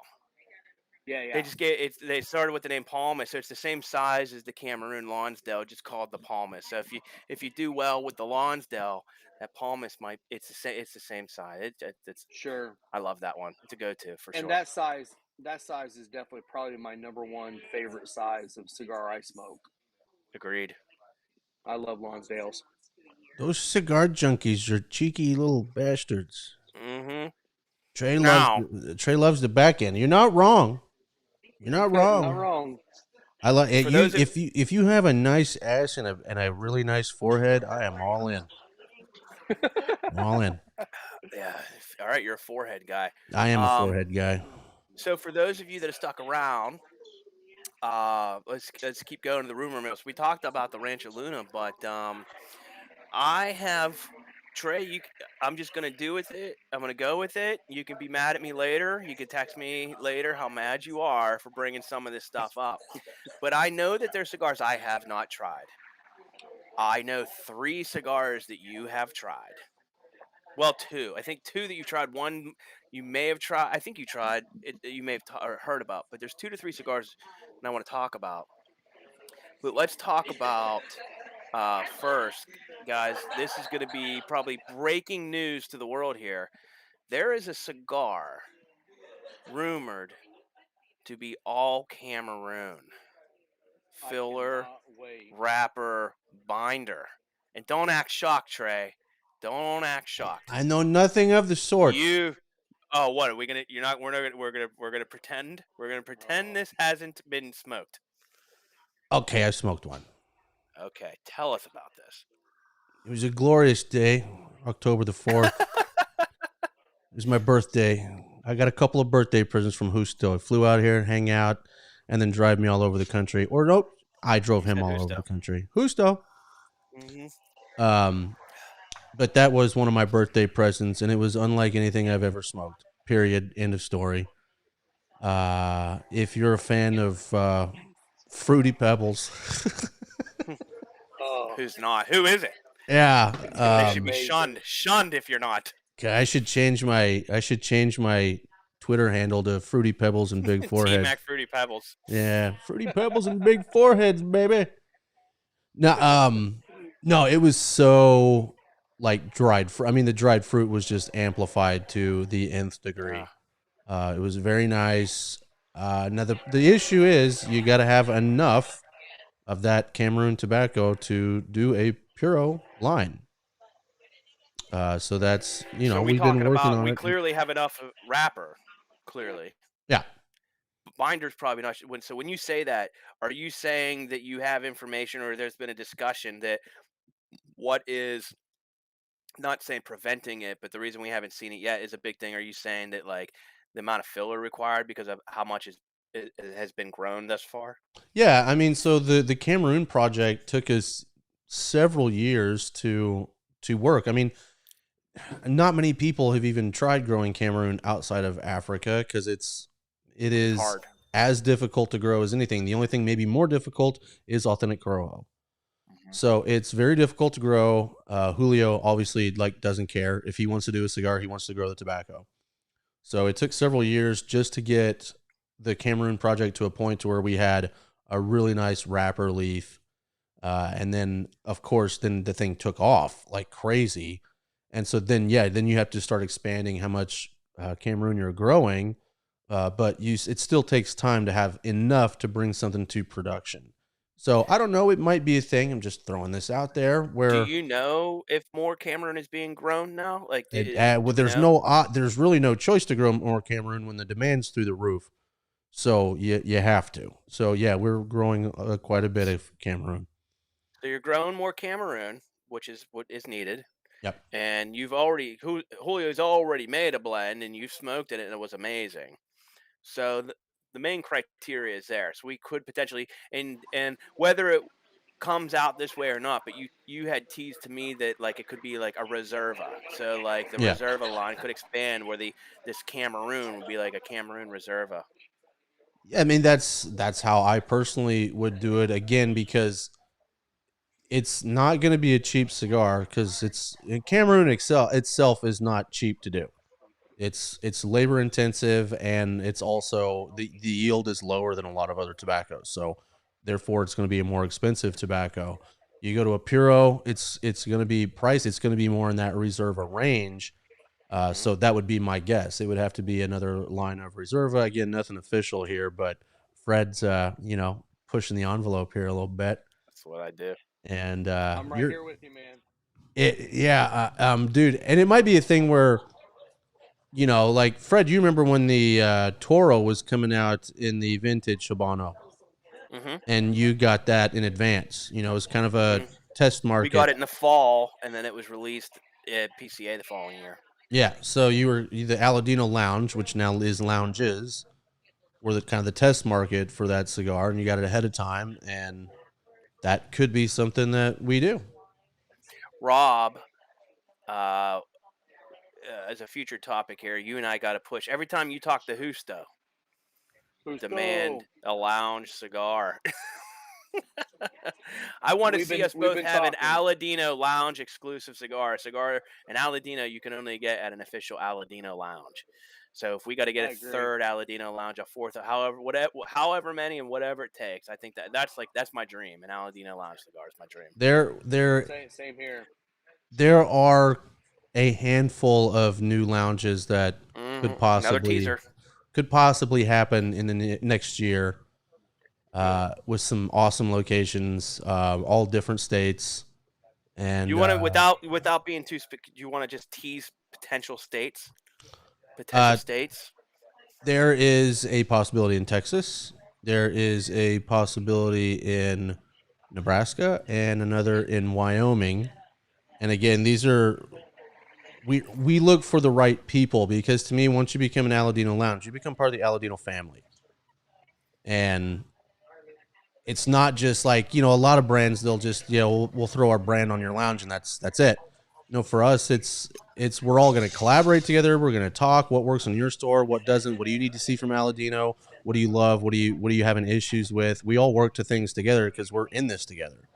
Hmm. So that's the main thing. You have to find the right people, and those 3 states have people that do really, really, really well with Aladino already, and are people that would definitely help grow this brand and grow our Aladino family. So, yeah, it's certainly possible we add, and there's another possibility in the state that I currently live in. So Kentucky. it's possible. Nice. There's what's been cool is that there's a lot of people asking now, and Yeah. a lot of that is thanks to a lot of the work that the two of you do on social media. People see what an Aladino lounge looks like and the activity that you guys bring, and we get questioned about it all the time from lots of people. That's awesome. That's beautiful. So yeah, and I want the family to grow. It's gonna be Yeah. awesome. Power in Absolutely. numbers. Hey, Aladino I Lounge want to go cigars. back on something here. I want Hmm. to go back to the Cameroon. For anybody that's listening right now or that listens to, I don't know if you're going to rebroadcast this or whatever, but anybody that wants to try a Cameroon at a really good price point, you're not going to find a better Cameroon, especially at the price point of the Aladino line. The Cameroons go along the same lines of all the other Aladino products, and like Justo, hey, sorry, Trey Mac was saying, the it's not an easy plant to grow. It's not easy to get that crop going, but yet they've kept the price point down on that Cameroon release to a really good price point. See you guys. Have a good night. Um, and that's definitely one. If you want to seek out a cigar in Cameroon that's got a great price point, this is definitely the line to go to. The one thing I like to do here is I have guys smoke other Cameroons. Like I'll have guys try the Aladino Cameroon and a couple other cigars that are Cameroon, and it's just again, it's unbelievable. I think the thing that I will always like wish is that like people know of Julio Eiroa the way they know of Carlos Fuente and Jose Padron and some of these big names, and modern day even AJ Fernandez and Julio. Well, he did get last year Cigar Magazine Man of the Lifetime year, Achievement yeah, Award. lifetime Yeah, achievement, yeah. and Shout out. but the stuff he's capable of doing is unbelievable, and it's always some of the best. I don't think there's a better Cameroon. I think this is the best Cameroon. No, I think it's the I do best too. Cameroon tobacco, just like I think the Habano is the best Habano. I believe that I think my favorite Habano is the Julio Eiroa Habano. I think the Cameroon, the Julio Eiroa Cameroon I think is the best Cameroon. Well, I think part of that's also that he's not afraid to grow it and perfect it with the soil in Honduras. Hmm. He brought a tobacco from Africa or a seed from Africa, starts growing it in Honduras and tweaked the soil and the nutrients and everything to get it to be perfect. And now what you see is the Cameroons you see from Africa. You get cracks in the wrapper because it's so thin. His is a little hardier and gives you a lot better flavor than what you get in a traditional Cameroon coming from Africa. And I think more people are going to see that. and I think it's just going to blow up even more. And Rob, too, the other thing I think that gets overlooked, even if you know about Julio and you give him props for being this amazing farmer and growing amazing tobacco and being willing to experiment and go after something and then kill it in the results. The other thing that gets overlooked is everything we're smoking is Julio blending. Like these Exactly. are all Julio blends. You know, he put putting the cigars together and actually then making the cigar. They're incredible. The flavor profile. Thank God that there's someone like Julio Eiroa out there making these cigars with these amazing flavor profiles. That to me is exactly like what I want to smoke. We're very Yeah. fortunate. Well, and also looking at, a lot of people think that Aladino is this brand new brand out there because they've only been around for so many years. Like Justo's got more age and more experience than most of the heritage brands we see on the market now. People don't realize he goes all the way back to 47 in Cuba, growing all of his tobacco there, and he's actually been killing it for 70 years plus. And people don't. Well, actually, no, gosh, almost 80 years, isn't it? Dang. He's what, But almost pushing 85, I think. Yeah, well, and 85. that's a good point, because wouldn't it be cool to have an 85th anniversary cigar? Okay. Oh shit! Zing. Lounge Zing. exclusive. Just saying, that's what I would like. That would be awesome. Trey. But I mean, people don't realize that he has What? got more experience than so many of these brands that people consider heritage now. Yeah. And Well, it's and just it like, shows he knows what he's doing. and it shows with Oliva. I mean, Oliva. Exactly. People are coming. I mean, you have Two Guys cigars. What's the cigar? The grandfather. What is it? Not Pablo or whatever, but The Abuelo. the Abuelo. Okay, so you have Yeah. now you have these companies coming to Justo, but that's the first one. But then the most recent, like we talked about, Oliva coming to Julio Eiroa. They picked Two Guys. EP Carrillo, dual Cigar of the Year winner, and Julio Eiroa Yep. to launch to do the blends, not just the tobacco, but the blends of new cigars. So, well, let's do this. Let's answer. We got two questions. Let's tackle these two questions, and then get to what, because Trey teased something, and I'm not going to let up on it. I refuse to. But let's get to these two questions. First, Wolfer limited run exclusives ? And I'm gonna hopefully the pronunciation correct. Wolfer, I'm right there with you, man. I have been pushing and pushing and pushing. I think I annoyed Justo. There was a point where I think I got under Justo on Justo's nerves. You would like there to be Justo? something called the Yeah. Project Julio. Project Julio. I actually I had this idea of a cigar called Project Julio, because basically what we're kind of getting at here is Julio is always experimenting. I'm always hearing from Trey the different things that Julio's working on, projects that like I hear about, whether they come out or not. But it's like clearly the dude is always tinkering. It's like he's in a workshop tinkering.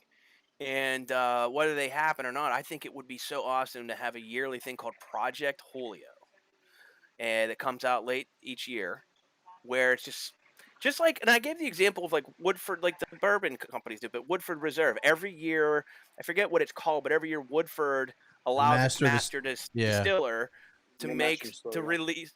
What's it called, Rob? Master distiller or master distiller release, I think it is. Is that what it's? So he gets to basically tinker with something, and then they release it as a limited run, and he gets to redo it every year, make something new every year. I would love for Julio to do something like that with what we can call Project Julio, and put his mug on it, so people actually get to know him, tie it in with Aladino. I mean, it could be the Aladino Project Julio, whatever. But I think that would be awesome. That's what I've been pushing for Wolfer as a limited run exclusive, where like once a year there's a Project Julio. And I also think it could even be a way to just test run something.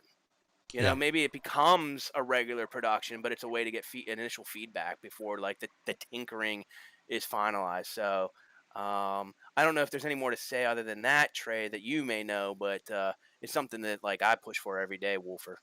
He does a lot of experiments. There's a section of the farm that's the experimental fields that we don't show on tours and stuff like that. And it's just all the fun stuff. Some of it works, some of it doesn't. But yeah, he has a lot of fun growing all sorts of tobaccos. So that answers that. But number two, what I think might hold him back from wanting to do something like that is that he's a perfectionist. He doesn't want to put anything out before it's like perfect. So that might be one thing where we're like, yeah, but yeah, because he wouldn't want to put his name on it. I know. It could be Project Aladino. I think Project Julio is such a cool name. It's an awesome name. What if we just called it Project Paperclip and there were no bands and there was just a paperclip on the box? That is it. Yes. Project Paperclip. It would be cool and it would sell. So Wolfer, if you ever run into, if you come to Nelson Loguasto's on Saturday, August 6th, and you see Justo, tell him that you'd like to see it, because I think the bottom line is like Justo needs to hear it. Yeah. I think Justo needs to hear these things. Yep. We also have. We can all take turns with this one. Any fun facts about Julio or Justo? His favorite sports teams, preferred pizza toppings, best music to make love to. Real quick from my personal experience, Julio, I know he's in terms of a fun fact, man, he loves his rum. Yeah. Isn't there a rum that he drinks called Tatiscan? That's right? Yep. Tatiscan rum. There's a Tatiscan rum, so that's an interesting fact about Julio. Some people don't know that Julio is like wheelchair bound. Yeah, has been since the late 70s. He was pilot. He was a fighter. Yeah, I mean, he was in just trying to think, an American fighter pilot, right? He was. Yeah, I mean, they did a lot of work with the, setting up the Contras and things of three-letter agencies. Yeah, three-letter agencies, and was involved in the Bay of Pigs invasion, and he did a lot. We're saying that because the reason we're saying that, bringing that up, because he crashed his plane. Yeah. In Honduras, I mean, once upon a time, it's not like there was roads where he was at. So they used to take the planes over the mountains and field to field, and he crash landed, and he's been in a wheelchair ever since. And if you ever, that's the thing. So that's why when we talk about Jose Padron and Carlos Fuente, and I'm trying to elevate Julio to that status because of his situation. It's not like he comes to America and tours around as a face. Like, it's not what he wants. It's not his personality. He's a farmer at heart and he wants to be there on a farm. But it's not like he's going to be coming to the U.S. and going around and making a name for himself. That's our work. We have to make a name for him. Agreed. And I guess the other cool story is like if you ever meet him, whatever, like, he drives. He's got a little old Geo. Is it a Geo Tracker or Yeah. It's like this car that's retrofitted. So I think the first time we ran into him, the first morning we woke up, we went down on the farm and he was already driving around the farm. Yeah. As we were getting there for the farm tour, Julio is on his way out. He was already done going around the farm every day, driving around in his Geo Tracker. We roll in and there's Julio driving himself out. So there's a cool fact. Yeah. Isn't Justo one of his favorite drinks, Blanton's? That's his favorite. He calls it the little horsey. Give me some more of that little horsey. So he likes Blanton's. I don't know that. And fun fact, during our Final Four event we had, Trey Mack was able to get a bottle of that from a buddy down in Kentucky that was actually a really high Rickhouse number, and it was probably still to this point probably the best Blanton's I've ever had. I'm not a huge Blanton's fan. That one was pretty special, and that was a great bottle. I still have about half a bottle of that one that I keep sipping on slowly. So I have heard. I used to work in the liquor industry, and my rep told me when it comes to Blanton's, really high Rickhouse numbers and really low Rickhouse numbers. And he brought us in Rick 1 one time, and it was Rick 1 was spectacular. So it changes things. To answer the last question there, best music to make love to. Classic, I mean, I hope you don't know the answer to this. I think I might. Oh no! Is this the story in the car? Yeah. Oh, So okay. I was Justo and I were on a trip together, and we'd had a bit of a rough day. The weather had been horrible. It was storming the entire day, and we actually went and drank some Blanton's. Not too much. Justo doesn't drink that much.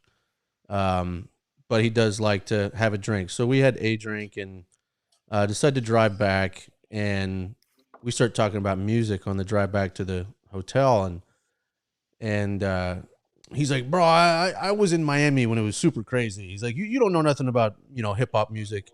And I'm like, come on, man. I know I'm from Western Kansas, but I know. And he's like, I bet you know nothing about Two Live Crew. That's my favorite. And I was like, man, I know exactly what song you're going to. So I put on my favorite Two Live Crew song, and Justo sang that shit word for word. Word for word. It was awesome. That's awesome. So, and that I'm telling song's you, man. kind of about making love. So I'm guessing. I'll tell you what. I know Fred's all for this, and I know I am too.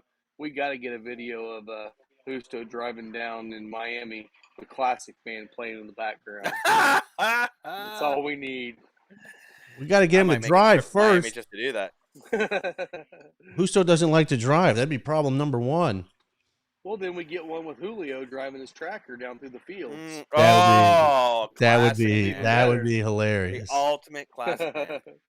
Oh yeah. And Gary is making you guys drink again. Well, while we do that, before we forget, because we veered off here, Trey teased it. We talked about Julio being 85, and boy, wouldn't that be nice if there was some special cigar someday to commemorate all these wonderful years of Julio. And I don't know too much about it. I mean, one of the things, it was in a magazine about all this piloto tobacco being grown at the Eiroa farm. So what magazine are you reading? What in the HE double hockey sticks, Trey? What magazine are you reading? Cigar magazine. Oh, come on. Lifetime Achievement Award. It's about piloto.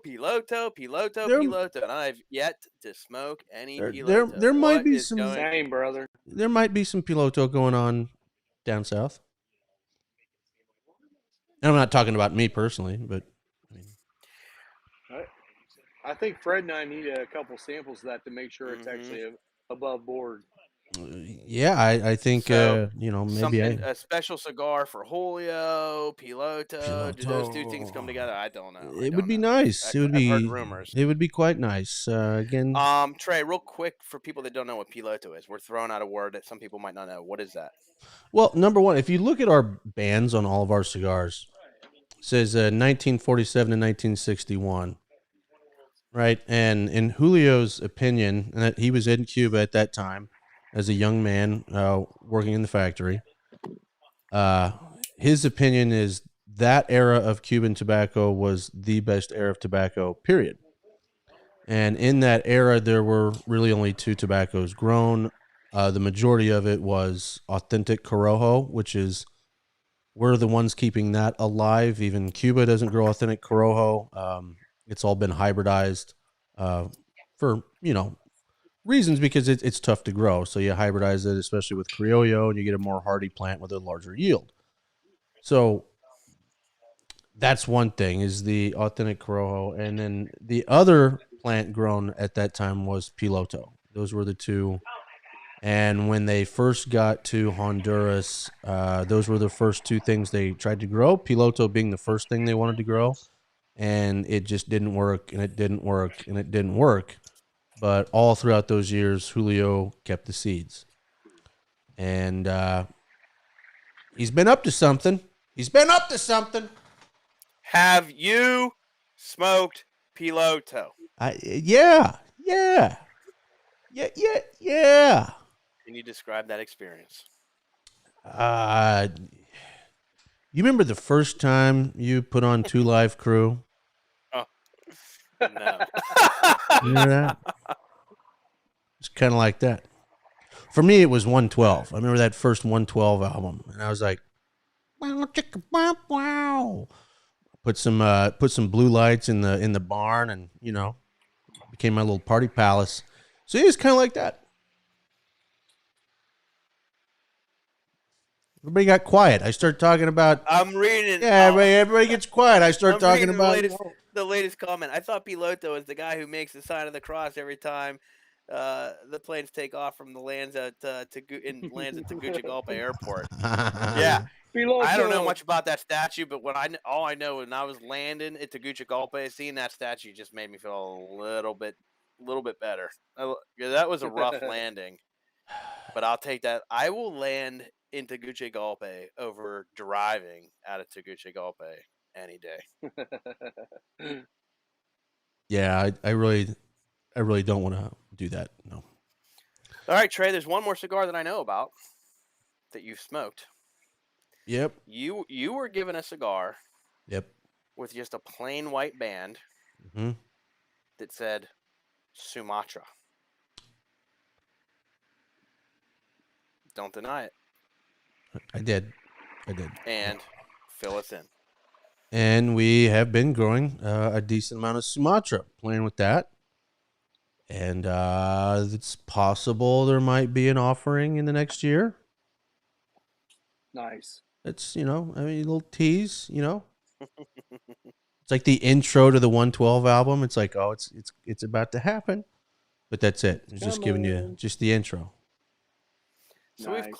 we've clearly shown that the Aladino future is bright. You're moving into Virginia and Maryland soon. Going to be some action there. According to you, the new Rancho Lunas, we will see this year. Yes. So you think. And we have some stuff that's been in the works that hopefully we'll see. And there's been, we just mentioned 2 tobaccos being grown and worked on. I mean, the last time that I was told about a tobacco being grown and worked on was the Cameroon. When we were at the farm, that was the first crop of Cameroon. And it was still hanging in the barn, and they took a leaf down. We were smoking the Aladino Maduro, and they pulled a leaf down and just wrapped the Cameroon leaf around a cigar. So it went from something that we saw hanging in a barn to 2 years later, it was on the shelf. That timeline sounds about right. So we got some special stuff. Tim, did you just join? Tim, are you from Virginia? Tim, you see what Tim just said there, Trey? Better be moving into Virginia. So I don't know, Tim. I don't know if you just joined in, but Trey's got some news for you, buddy. Tim, just happened yesterday. Yes, I am taking over Virginia, Maryland, and DC, which I'm sure you are familiar with. And we're also looking for what's that? No, I say the big question is Virginia ready for Trey Mac? They've got certain things. I got to be careful in some of those areas. Well, Tim, what store? What store, Tim? Because Trey, you already just sold 3 boxes in Virginia. Heck yeah. Trey just needs to know which store to go to. Yeah, you let me know which store, buddy. Who's this? Walt's here. Walt. Walt's another. Nice. It's Gary's buddy. Walt and Gary are like a combo here. He said Sumatra is great news. It is great news. Yeah, I'm a fan. Sumatra, honestly, for me, it's a lot like Cameroon. I either love it or hate it. There's no middle ground. So yeah, same here. Like some of the old school Sumatras, I wasn't a huge fan of. That was probably the one wrapper that I always shied away from. There are a few out there that have come out pretty nice, but I know if Julio is involved in growing it, it's going to be a special blend of the Sumatra. So I can't wait to try that for sure. Old Virginia Tobacco. Is that the name of the store? Old Virginia Tobacco. Shelley's Back Room. Oh, Shelley's is where all the crazy stuff goes down. Shelley's, if you guys don't know about Shelley's or if you haven't been there, it's real close to Capitol Hill. And in fact, you can eat dinner at the Old Ebbet and, rub shoulders with lobbyists and then head over to Shelley's Back Room for a smoke. It's not too far. You know what we need? We need lobbyists smoking Aladinos so they can tell the government just to stay the heck out of premium cigars. From what I hear, Aladino is a big hit in the NRA office. It's a true story. Big hit everywhere. It's a true story. Yeah, and Old Virginia is a great store. Great stores. They have a bunch.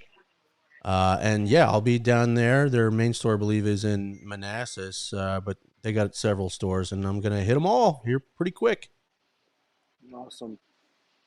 Tim, you got to be close enough to come to Pittsburgh if you're out there in Virginia. August 6th, Saturday's the Saturday, big August day. 6th. You know what? One thing I didn't mention. So anybody tuning in, if you're close enough, I keep talking about Saturday, August 6th. That's the main event at the store. That's the public event. Train who's will be here. But Friday night, August 5th. Friday, August 5th, we're doing a private dinner. Details are at nlcigar.com. But we're doing a private dinner. We're shutting down the lounge and only allowing 20 people into the lounge to spend an evening with Justo and Trey. Food, booze, cigars, prizes, some special cigars, and I have one ticket left. We were sold out. I had one person that had to back out, so I got one ticket. So if you're interested, nlcigar.com, check it out. You can. I bet you anybody in the chat right now, if you put out there the first one to post that you want to be there, I'm sure Fred will hook you up. Mm-hmm. Yeah, We'll make it happen. You got one ticket left, eh? Well, Trey, I don't have any more teaser questions. That's everything I know. Is there anything else that the fans should know about Aladino? I mean, we covered a lot of stuff. Anything else 2022 wise or beyond that you'd like to talk about? We're growing so fast.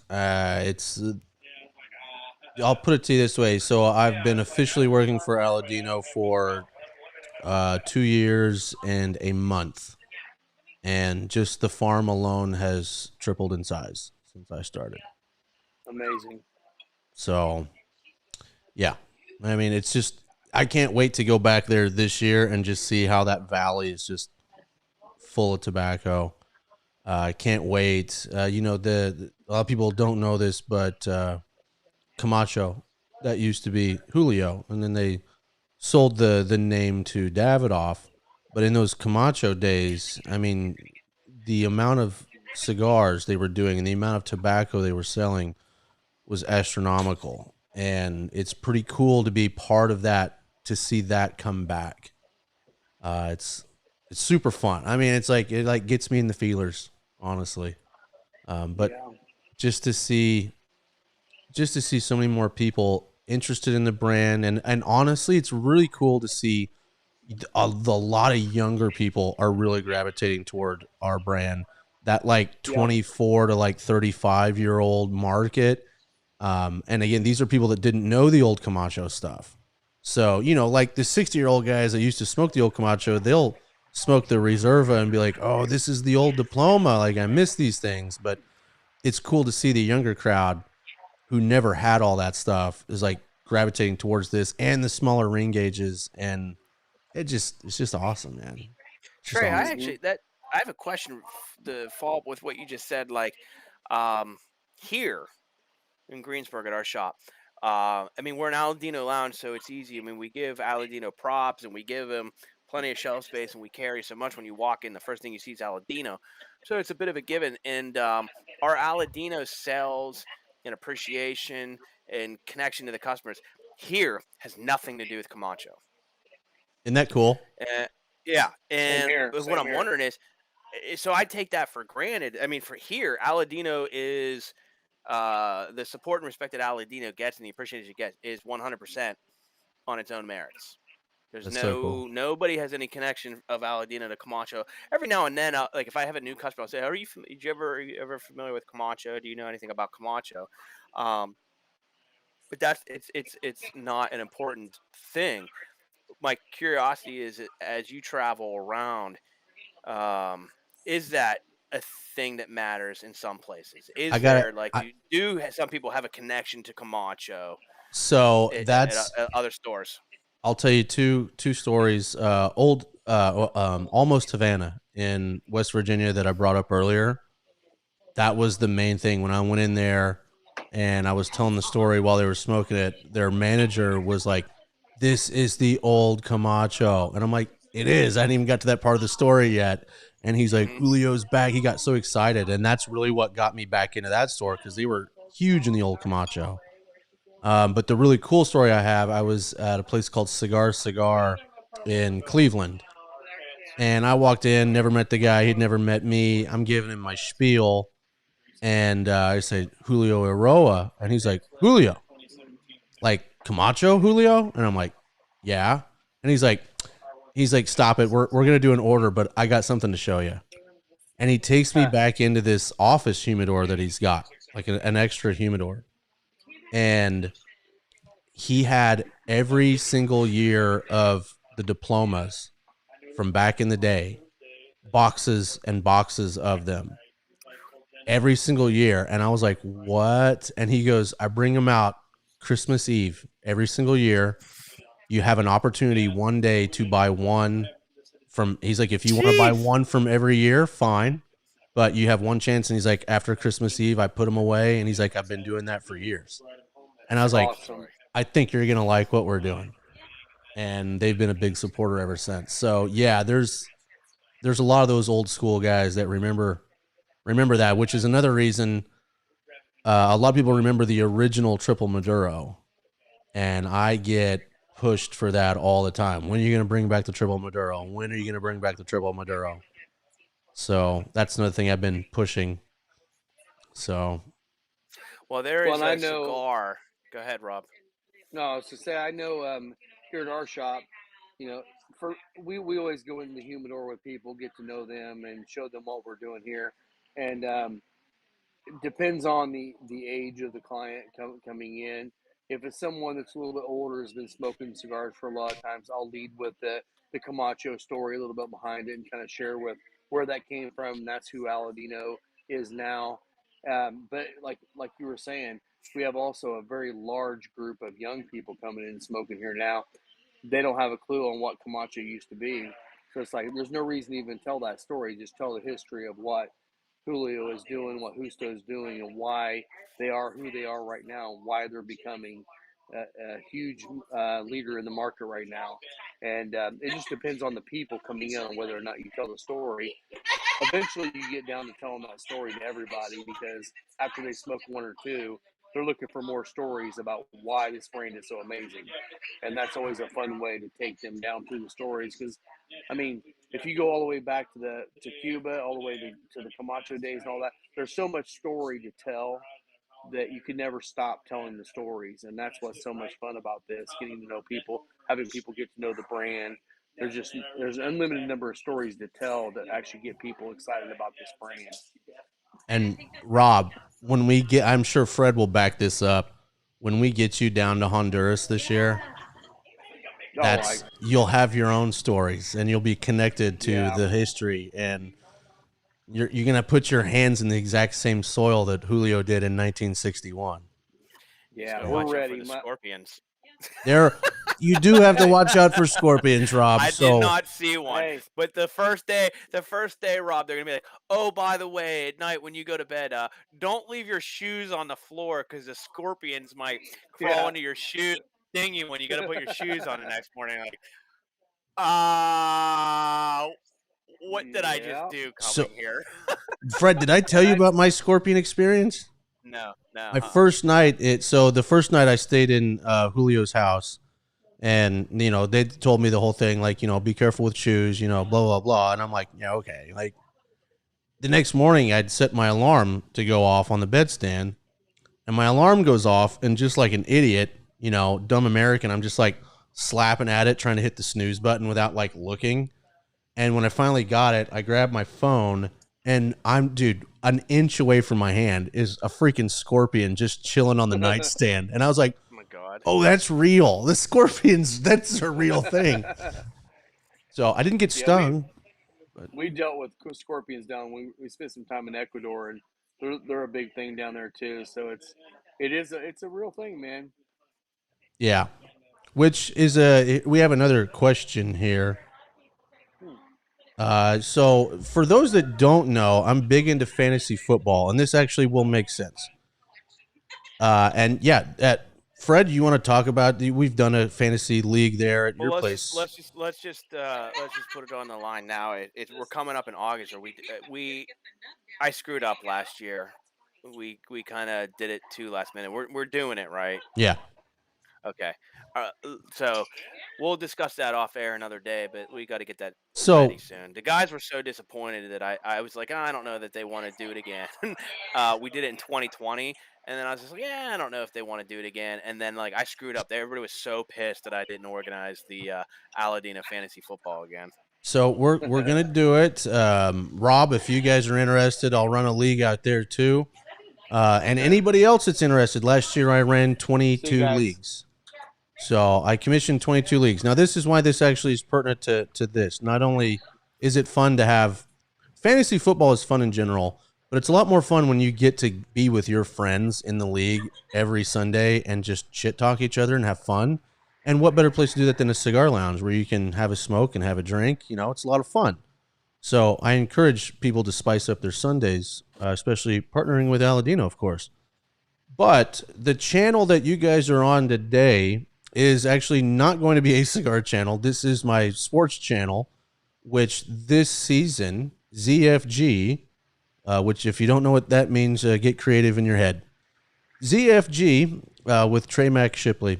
Fred, you're joking, right? You know what ZFG means? No, I don't. I don't know what it means. Right now, I'm in an apartment smoking. Uh-huh. I have zero fucks to give, my friend. Zero. So ZFG. So this channel that you're on right now, you know, hit subscribe because I'm going to be doing a live stream every Sunday for like 12 hours all through the NFL. It'll be like the Red Zone channel with a lot more panache. So that's what I'm doing with this channel. Now, this was a lot of fun, and I want to take this idea that we've done with cigars and do another channel, which I will let everybody know. And we'll have conversations with, I want to get store owners, and I kind of want to bring the lounge to everybody and the Aladino experience to everybody, showcase some other lounges and store owners. And I think having a channel to do this, I don't know why I wouldn't. I'm traveling and meeting cool, interesting people with interesting stories to tell. That would be a separate channel that I will let everybody know about. But this one will be football. So it was awesome. We're beta test. This is beta testing. This was definitely a beta test. Trey and I were like, I think Trey just bought this software. We were like testing it out last night. The fact that this is working, the fact that you guys are commenting, the fact that you're here, the fact that we're watching it. We didn't get it on Facebook, so we had our first glitch, but we're live. We're on YouTube. It's working. Like this was. I've been bugging Trey to do this show for like 6 months, like all year since we planned the Aladino event coming up months ago. I kept saying that I wanted to do like a live broadcast like this before the event, and we're throwing it together last minute, but I'm glad it worked out. Yeah, I think this has been like a lot of fun, and again, like my territory is so huge, and I travel nonstop, so I think something like this is actually super important. And just as I'm trying to wrap up the show, you're not going to believe it. Justo? Oh, my goodness. I thought I was done. Oh, what a treat. What a treat. Justo. Hey, how's everybody doing? Great. Is that program as good as you talked it up? It's pretty awesome. I think everybody's had a good experience with it. That's pretty good. Man, that looks good. Yeah. You listening to any Two Live Crew tonight there, Justo? Any Two Live Crew tonight? We had one guy that asked, what your favorite music was, and I said Two Live Crew. Well, I listened to that a lot at K-State, bro. Those were the days. Oh, that's awesome, man. So, well, for those of you who are still watching, I mean, hey, this is your chance, man. The man is on the show. If you got questions, fire them away, man. Yeah, this is the time. Chat's been pretty lively, Justo. It's been fun. Yeah, it's been good. Yeah, answering people's questions. Here's Gary says hello. Gary Allwine. Yeah, Gary. If you remember Gary, he's one of our customers. You'll see him here next weekend. Yeah, it's awesome. I'm not seeing your glass go up. It just said Justo. Yeah, so that's the other thing. Great. Justo, this entire 2 hours, anytime somebody says Justo, they have to take a drink. We turned it into a drinking game. I don't have a drink here. Check it out, Justo. We learned you like Blanton's. Oh, there you go. Trey Mack, you're now your water boy. There you go. He's a health nut. Trey the health nut. Oh yeah, big health nut. I've been eating a lot of nuts for health. We'll put it that way. see that. But Oh my gosh. Well, not the only thing we're going to be able to eat. You know, we can't afford canned meats anymore. Those Vienna sausages are getting pricey. Yeah, you're looking at 70, 80 cents now. So This right here is a typical phone call with Justo. If you're friends with Justo, this already sounds like an average phone call with Justo. yeah, this is yeah, awesome. but I'm with Fred. Fred, I'm with Fred here. Anybody in the comments has a question for Justo, now's your chance, man. Mm-hmm. Yeah. And Justo, we're looking forward to having you next week. We've been talking about the event next week. well, I think a lot of Yeah. fun. Wednesday, Yeah. I think it's itinerary, so I think it's gonna be good. And I told you guys we had the Friday night private dinner was sold out. We had one backup, so we got one ticket left. So we have one opportunity for someone to join us Friday night for the private dinner too. But other than that, it's we got 19 good group of 19 guys. One more slot is I open think now. it should be Big Jugs Tim. I think that's who needs to get that last ticket. Sign up, Tim. Yeah, come on, Tim. Come to Pittsburgh. Where you at, bud? Come on. Justo, real quick, what would Yes. you say? A lot of tonight's conversation was basically what's been new for Aladino in 2022. So how would you describe 2022 so far? You know what? 2022 is a year that I needed to expand a lot of the lines. For example, we did the regular lines. I never had Gordos in Connecticut or Gordos I came out with Gordo Cameroon. What else? And a Gordo Classic. And the Classic line is one of the things I came out with is because most of the tobaccos that are out in the market, all the cigars, are based on Habano leaf. And I had not done anything in Habano leaf as the main base as filler. So now you can see the difference between a dominance of Corojo and filler and binder, and now having more how do you call it, more Habano dominant filler in the cigar. So that's the big difference that you see. Well, I have customers. It's been awesome to finally, because the past couple since we opened, it's been, I'd say this past, for us here in Greensburg, 6-7 months, it's been unbelievable, the explosion of Gordos here. I've had to totally like redo my shop, and when I order, it's Toro Gordos, no longer Robusto Toro, it's Toro Gordo. And prior to the recent new stuff, like obviously we're the Aladino Lounge, and the first thing we want to push is Gordo. But when someone's coming in looking for Gordo, I didn't have any Aladino Gordos, and it is so positive, especially the Cameroon. The Cameroon Gordo. People are absolutely falling in love with the Cameroon Gordo. One of my best customers, that's his go-to cigar already. Well, it's good to hear, because I was a little hesitant, but now I see we opened up an avenue for a lot of smokers that we've been in a way kind of been neglecting. I didn't know there was such a great demand for it. Mm-hmm. So that's good. It's good news to hear. Fred, go ahead. You always come out and pull the trigger on new SKUs or new lines. But as you see, you've been with us since the beginning, Fred, and you've seen Aladino coming out with something for everybody, and that's something that. Yeah, between the Gordos and the Classic, like that's the thing, the Gordo and the Classic, those two things, not the Classic Gordo, but just having Gordos and the Classic. There's just like all this new stuff now that we have Gordos. If you're a mild Gordo, we've got the Connecticut. If you like stuff that's a little bit full and pepper, we got the the Classic now. If you like something that's medium body and tasty and delicious, we got the Cameroon. And then like the Classic, just what we were talking about tonight, is like, I always look at, you could take all the Aladino cigars and you could put it into this, like almost like when you look at whether it's bourbon or whatever, like a tasting wheel, or people do it with cigars, right? You could fit Aladino into a certain taste profile or strength profile or whatever have you, and now like the Classic is a new area, I think. Yes. It's a new profile. Yeah. And that's what we want to do. And it's more to what is available out there in the market. It's more classical of what everybody else has in the market. And I wanted to play in that realm because it's a much larger market. We know Aladino is pretty niche to the Corojo, and I think the classic with the Habano is going to give us a wider range of palettes. We talked about tonight all of our favorite Aladino cigars. I'm sure people would love to know do you have a favorite You Aladino know, cigar?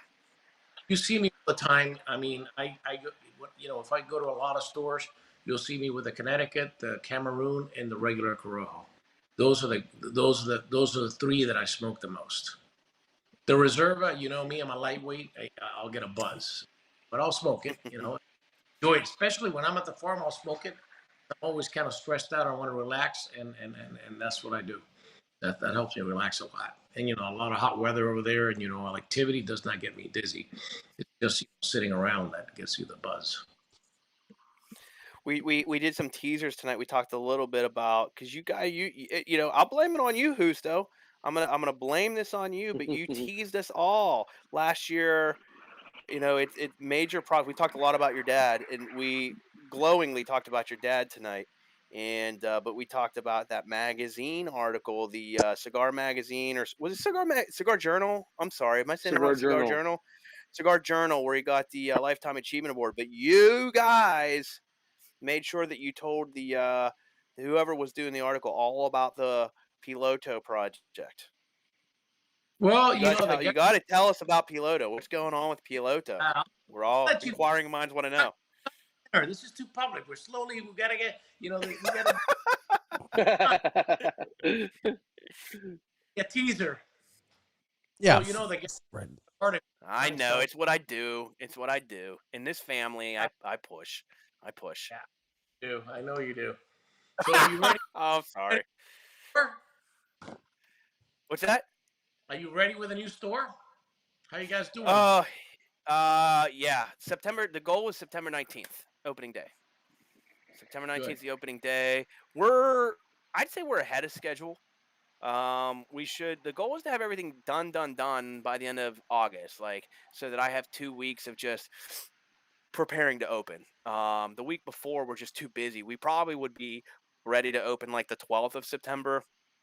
But we're just that week, even just between the store and personally, too much going on. So we're looking at Monday, September 19th, and the one nice thing is we're gonna have the same spread of Aladino. Like I was telling earlier, I think I carry everything. The only thing I don't carry is the Aladino Corojo Gordo, which I probably should at this point. But we're gonna have all the same stuff there, and we're gonna try to get that store online by the end of the year. So I didn't really talk about that because I got to figure out how to do that properly.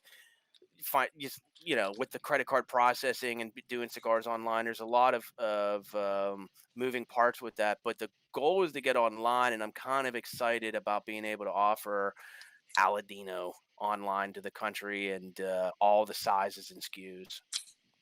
That'll be a lot of fun. Trey, this program looks pretty crisp. The images, the sound is super, super, super good. It's awesome. I think I was telling them what we need to do is take this concept and maybe create a Aladino YouTube channel where we do videos. Well, crazy thought. Teased me away and never did shit with it. I don't know. It'd be a good place to release an NFT, and No, yeah, come on. I'm gonna do it. I'm gonna launch the Aladino channel. The Aladino ANN, Aladino News Network. Yeah, there you go. Is that a Toro or a Gordo? This is the Corona. Oh, the Corona? Well, it kind of looks Justo, bigger. that Corona is fabulous. The Corona is fabulous. Let me pull it back so it looks a little smaller. There you go. The camera said I thought it was a Gordo. Where'd he go? Yeah. That's how I do videos. Yeah, I appreciate that you guys are still willing to do all these different sizes. The Corona, the classic Corona, marvelous. We talked about that. Keep it 4 SKUs, no more than 4 SKUs. You complicate yourself, I guess. So Justo, real quick, some behind the scenes stuff. Is it still like blends? Like when you guys come out, let's with the classic. Is this? I mean, is your dad like that's what we were talking about? I mean, he's this amazing farmer, but Well, is it all him doing the blends? yeah, he's got an amazing palate too, but we also play a lot with the primings. If you look at it, we use different primings for different blends, and that's how we work it. So, we might use a little bit higher priming to give it a little bit more gusto. And as a matter of fact, one of the things that we'll probably be working out for next year is come out with 100% Habano. It's going to be fire. But I'll talk to you later offline what that's going to be. I think that's Breaking news Breaking on news. on the Aladino News Network. yeah. Nice. Look at Won't this talk though. about Piloto, but all Habano all day. Hey, check it out. We've got somebody that's just chimed in. What do you think about LFD's Golden Bull NFT? See, this is it. That people are doing it. The NFTs thing. Justo, what's your dad's process when he's doing a blend? Let's say even the classic, like, is it just straight up like when your dad is happy, it goes, or how many people does he trust in terms of feedback and whatnot? What does that process look like? For about 4 or 5 people. And first, what you do is you try the leaves by itself as a true puro, where there's 100% Cameroon, 100% Corojo, and then you start blending, and then you see if each leaf blends with the other one or not. As another teaser, we talked about the Rancho. I admitted that you've been showing some pictures. Can you say? Are we going to see that? Is there a good chance Well, that will be this year? yeah, I think it's going to be this year. The thing is, we have now the factory going almost at full speed, and I'm waiting on the bands. I mean, the suppliers for the bands it's just a little bit delayed, and I just approved the final arts. So hopefully, within the next 3 to 4 weeks or 5 weeks, I should get the bands. Maybe sometime October, November. Maybe we'll come out with that. Do you have the final blends? Have you are the final is the cigar blends done? Are you guys settled on that? We're there because we're working on a Sumatra wrapper, on the Habano wrapper, and a Connecticut wrapper. Wait. Yeah. Wait. What? For Rancho? Are you talking about Rancho? Yeah, Rancho. Yeah. How much? What Ranchos can we expect this year? I'll tell you later. I mean, there it is. I told you guys. I wasn't making it up. You said Sumatra. Oh. Yeah. I'm gonna get off. Tune in live. Probably. All right, I'll ask easier questions. No surprises for later. They kept teasing me. I held my ground though, didn't I, Fred? I really held my ground. Yeah, I know. It's all my fault. It's just my role. I play that role. It's all love and excitement. That's all. It's all love and excitement about all things Aladino. It's like when you put on 2 Live Crew for the first time. It's all love and excitement. Absolutely. So I hope your flight into Pittsburgh next week is a lot easier than the flight into Tegucigalpa. It was long. I arrived like 3 hours late. We had to land in I think was Jacksonville because we had some plane issues. That's when you were coming back from London? No. That was I think last year, the year before. Oh, like 2 years. Yeah, I was heading over and we had some flight issues, but hopefully we should be good. How did London go? There's probably a bunch of people in here. You know what? It was actually very good. It was a different experience because they're not allowed to promote cigars in the way we do at events here in the U.S. because it's against the law to promote cigar sales or tobacco sales. So it's more like a meet and greet. They got to sample some cigars, and we talked about it's gonna be very similar. in kind of like we're gonna do dinner on Friday. You know, we'll have a couple cigars. We'll talk about the blends and stuff like that. But it's more of an engagement of a personal building the relationship with the consumers who are getting introduced to the line. But there's no real push for sales. It's just like a tasting, like a liquor tasting. God bless America. Mm-hmm. This is, they have different rules. I guess Europe and England's got, they're pretty tough for the tobacco law. So we're very lucky to have what we have. We actually have a question. So Justo, we'll throw this to you. We have a question from the audience. How does Honduras compare to Nicaragua for government difficulties producing and exporting? Skip Martin was on Cigar Hustler talking about having to be careful with importing materials to produce exports. So basically, again, the question is, how does Honduras compare to Nicaragua for government difficulties producing and exporting? Honestly, I would say they're both pretty much the same. Nicaragua's been very, very good with the cigar industry. I don't see any big issues from the guys that I know of that have, getting stuff in and stuff out. It's pretty much pretty easy. It's just logistics wise, maybe, they might not have as many ships coming in because all the ships that come in and go into Nicaragua, all the trucks and all the containers, they come through Honduras.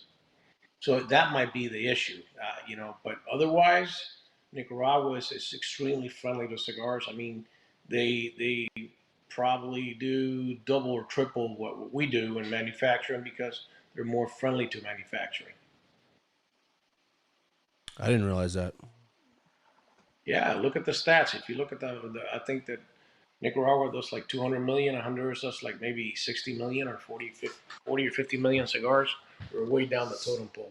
We're the third when we used to be the number one back in the boom.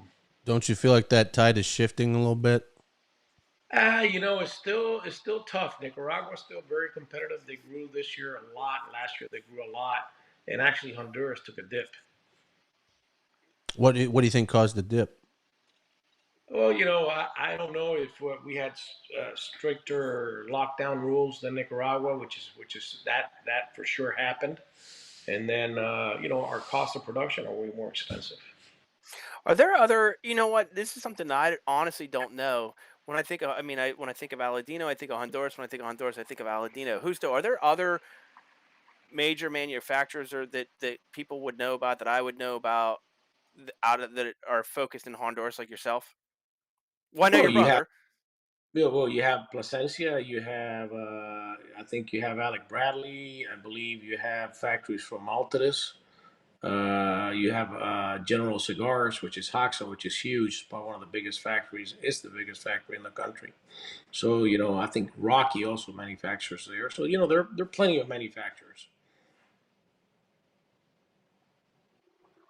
Yeah. I mean, you got Oscar, right? I'm trying to Oh, think you who got Oh else. yeah, Oscar Valdez. Yeah. was becoming quite a he's quite he's quite successful. It's a very popular brand.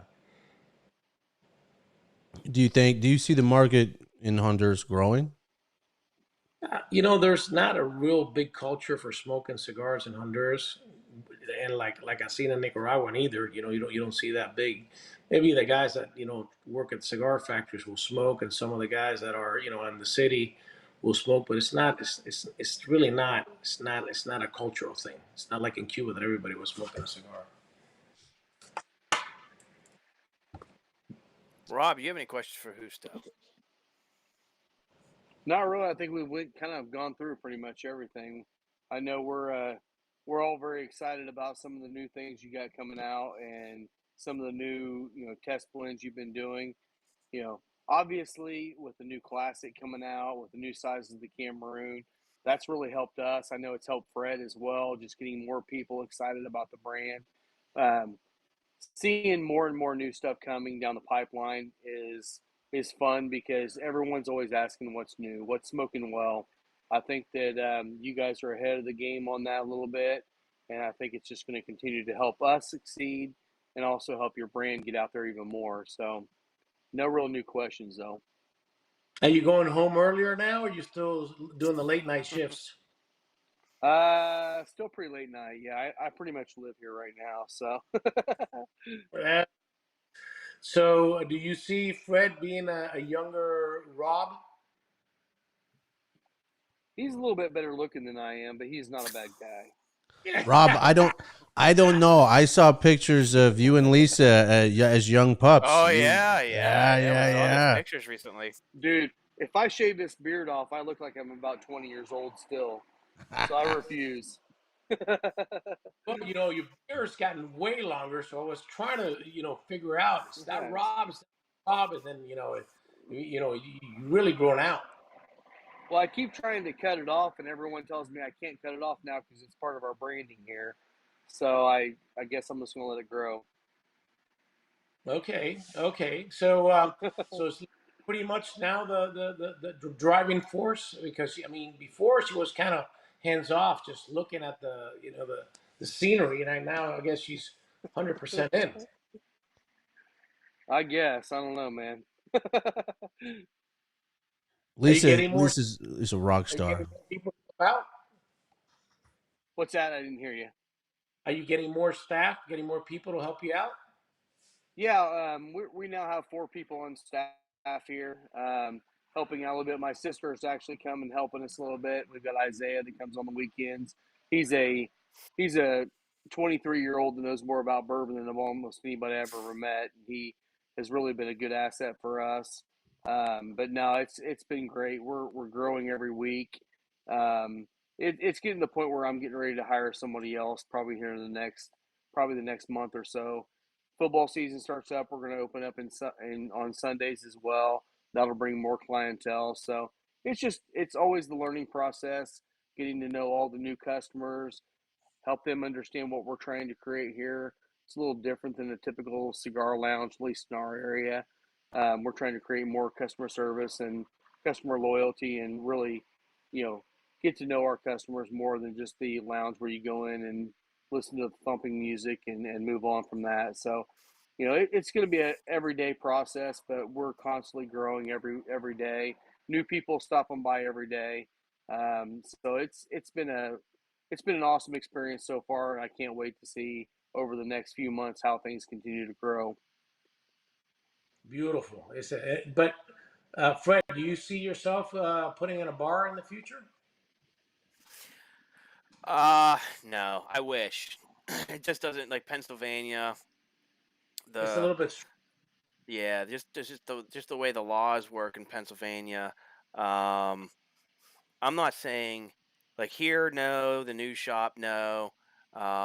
Is it a dream to have something like that someday? Absolutely. I think, um, and I'm sure Reed would say the same thing. Like right now, I mean, we're just so focused on the shop number 2, and we got to make that successful.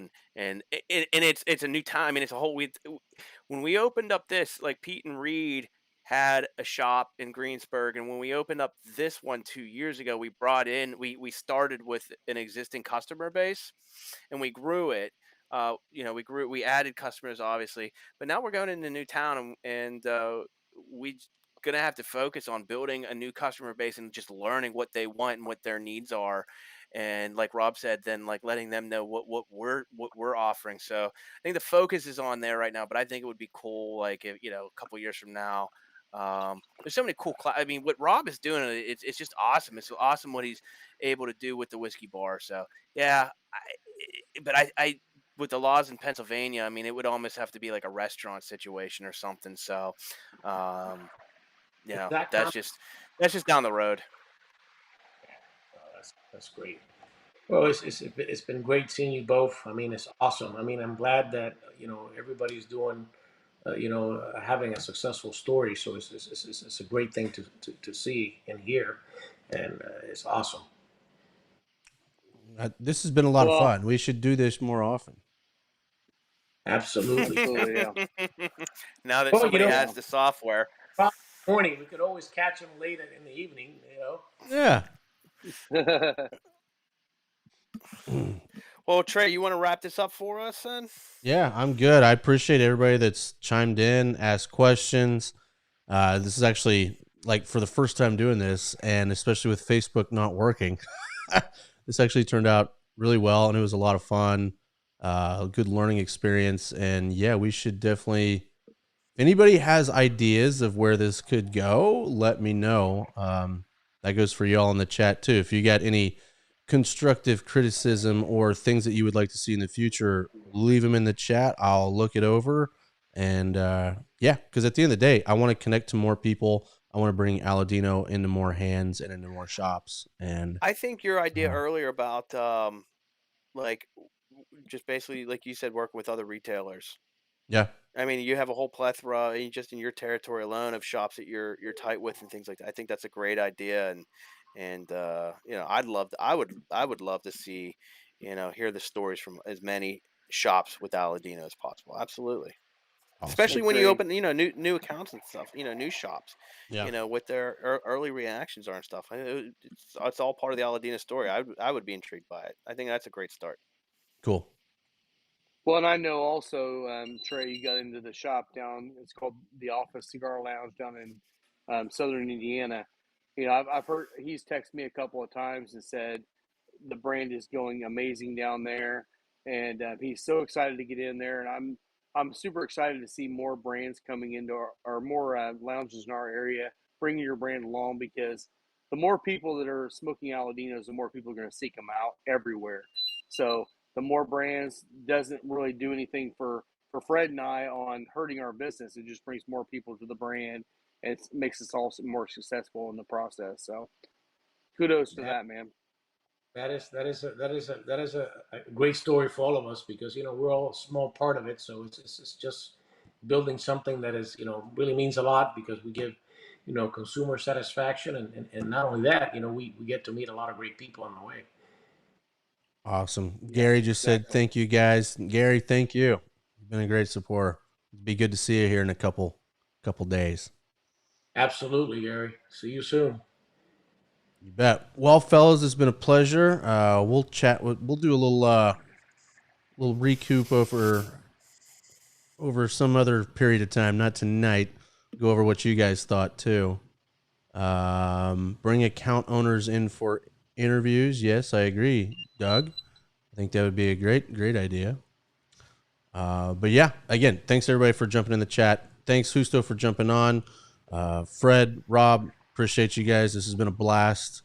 And to Yeah. everybody else, smoke the best, smoke the Aladino, be a classic Hey, have a great man. Classic, blessings. man. Classic, man. Wonderful rest of the week, guys. Awesome. Thanks, Yeah. fellas. Thanks, guys. Thank you. It was a good You bet. time. Have a good Cheers. night. Bye. See ya.